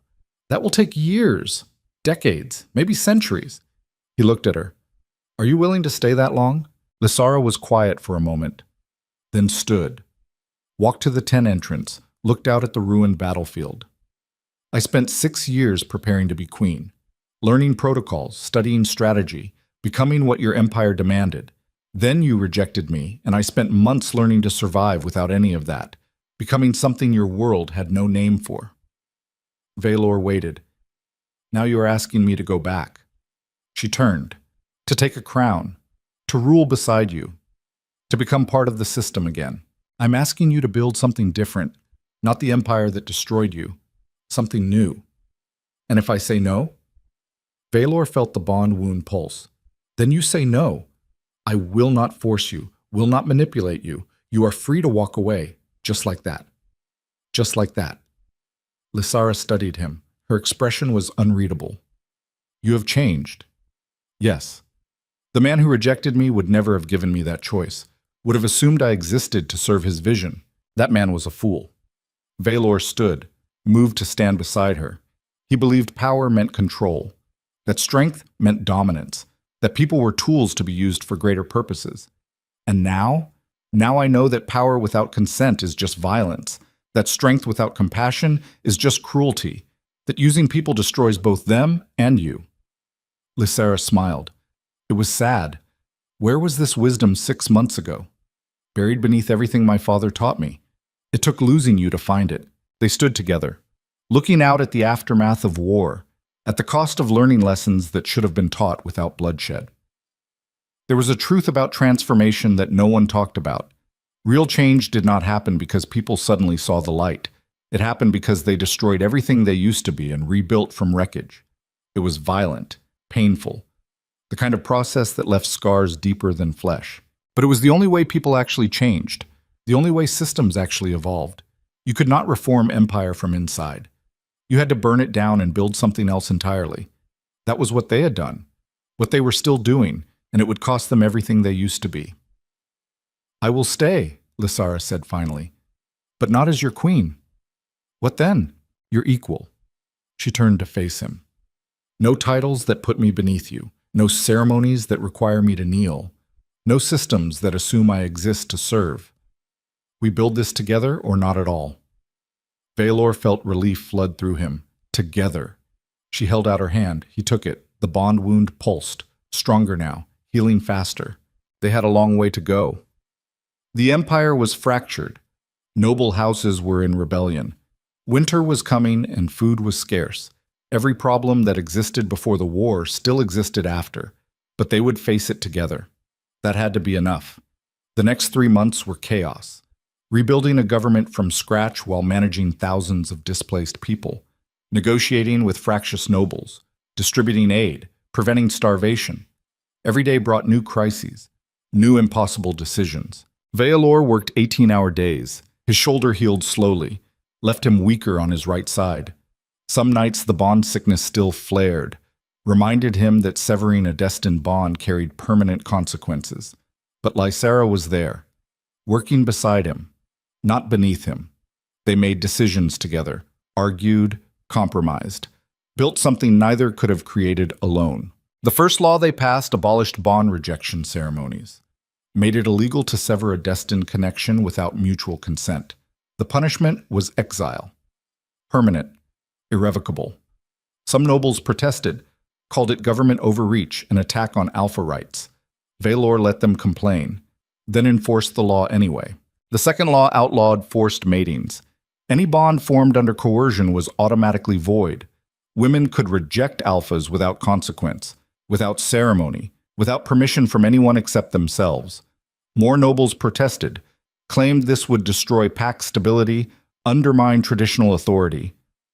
Lysara enforced it personally, visited every territory, made sure local officials understood that defiance meant losing their positions. The third law stripped hereditary privileges. No more automatic inheritance of territory. No more noble houses ruling for generations without accountability. Every position of authority now required election, confirmation by the people governed. Half the noble families fled, joined Darius's supporters in the southern territories, declared independence rather than submit to reform. Valor let them go. The empire was fracturing anyway. Better to govern smaller territory justly than larger territory through force. By winter, Velcrane had shrunk by 40%, but the people who remained believed in what they were building. That was worth more than territory. Valor visited his father once a week. Darius had chambers in the palace, comfortable rooms, good food, books, everything except freedom and power. The old king spent his days reading, writing, staring out windows at the city he used to rule. He never asked for mercy, never begged to be released, just existed in the prison of his own making. On one visit, 3 months after the war ended, Darius finally spoke. "You think you have won," he said without looking away from the window. "I think I survived." Valor sat in the chair across from him. "That is different than winning. You destroyed everything I built, everything our family stood for. I destroyed a system that required cruelty to function. The family will survive." "Will it?" Darius turned. His eyes were still sharp, still calculating. "You have no heir. Lysara is not your mate anymore. The bond is too damaged. Who continues our bloodline? Maybe no one." Valor met his father's gaze. "Maybe that is fine. You would end our family. I would end the assumption that bloodlines matter more than character, that heritage justifies authority, that the accident of birth grants the right to rule. That is chaos. That is democracy." Darius laughed. It was bitter. "You are naive. People need hierarchy, need strong leaders who make hard decisions. Give them freedom, and they will choose wrong, choose weakness, destroy themselves.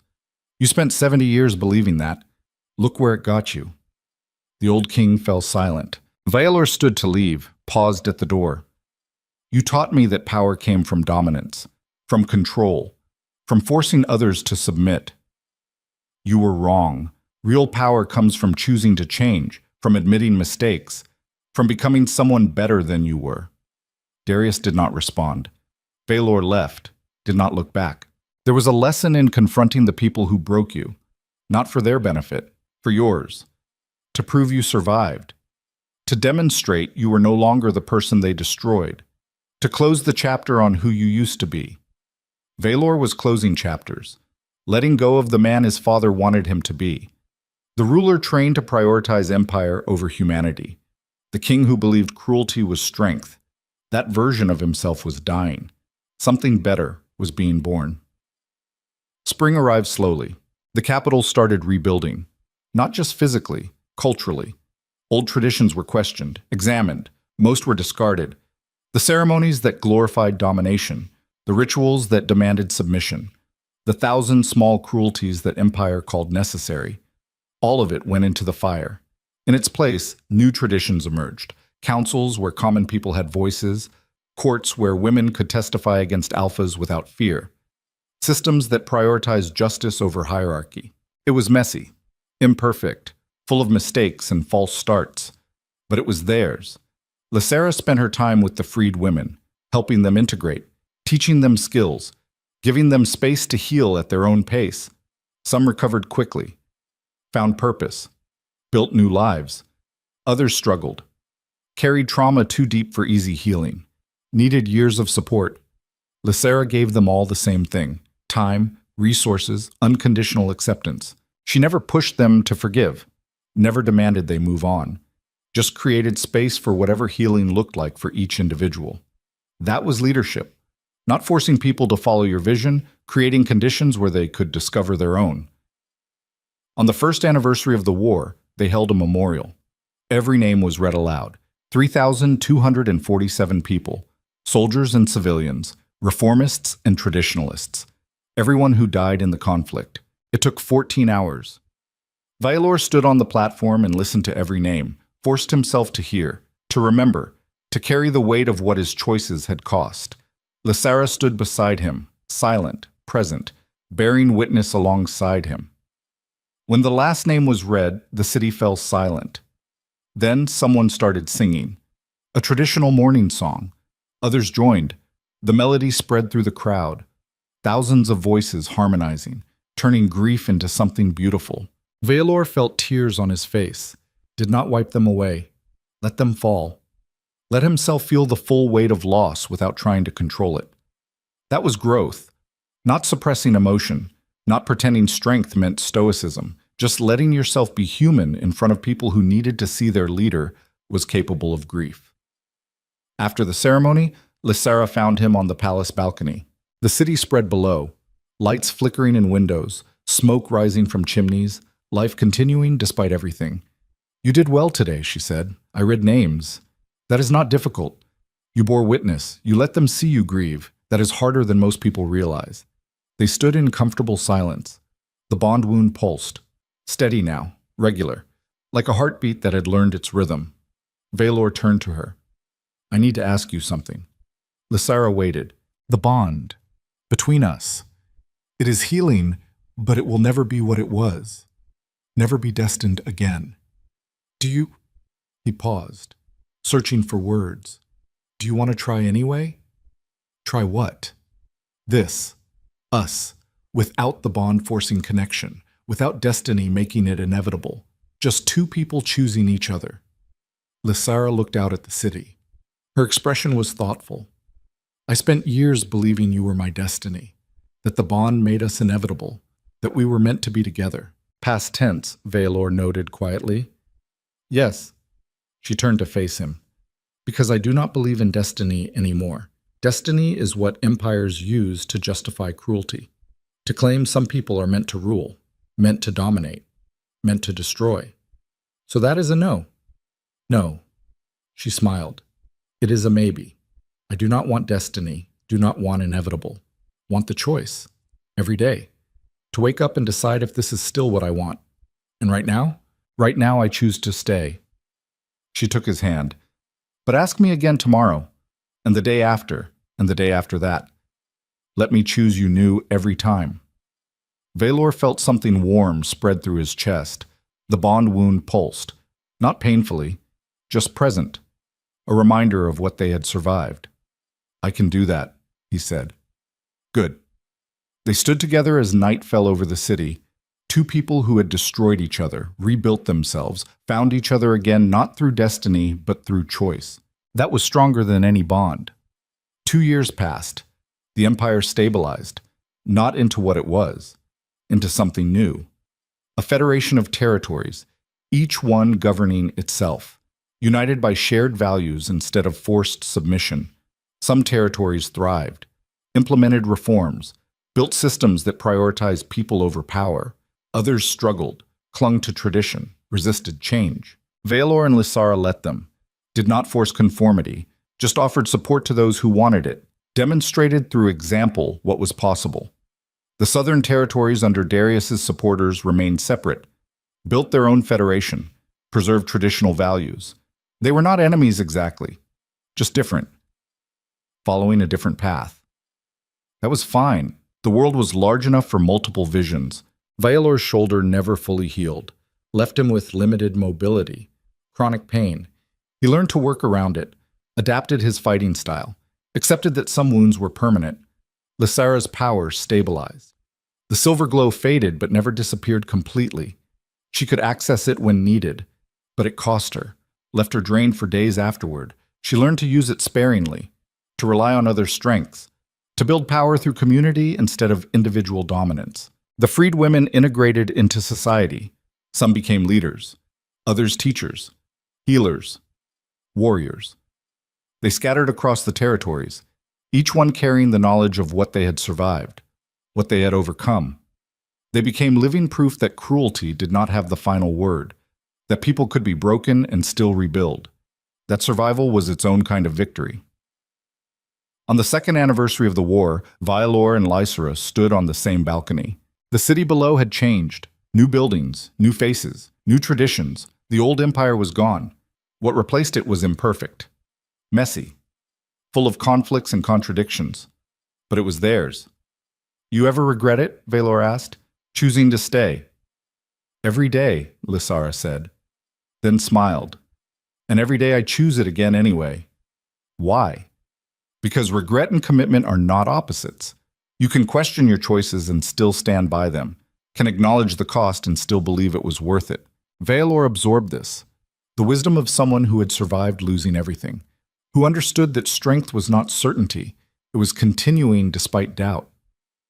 I choose you, he said, today, tomorrow, for as long as you will have me. I know. She leaned against him, her head on his good shoulder. I choose you too. They stood together as the sun set over their broken, beautiful city. Two people who had destroyed an empire, built something better from its ashes, found love not through destiny, but through deliberate choice. That was the lesson empires never learned, that real power was not forcing others to kneel, it was choosing to stand together. That strength was not domination, it was partnership.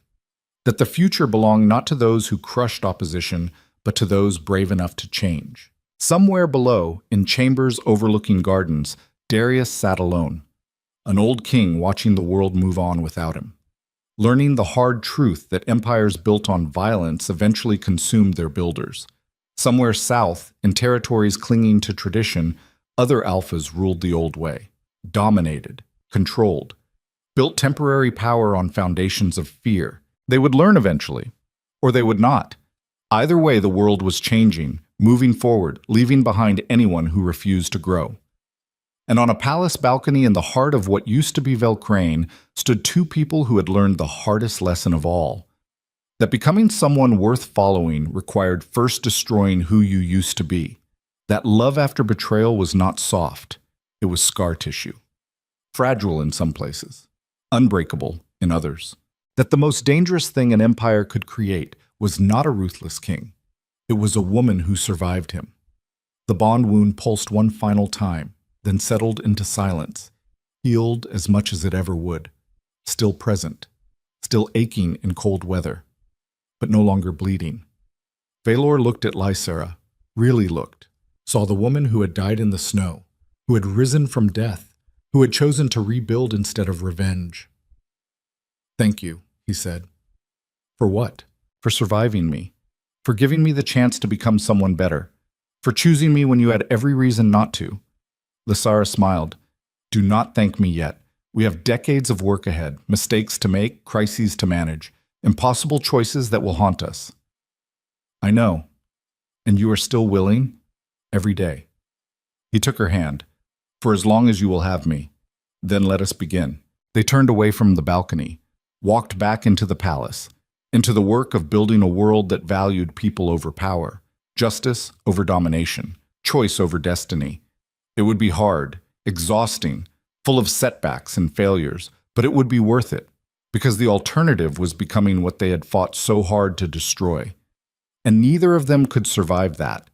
So they chose differently, chose growth over comfort, change over tradition, each other over empire. And somewhere in the space between who they used to be and who they were becoming, they found something stronger than any destined bond.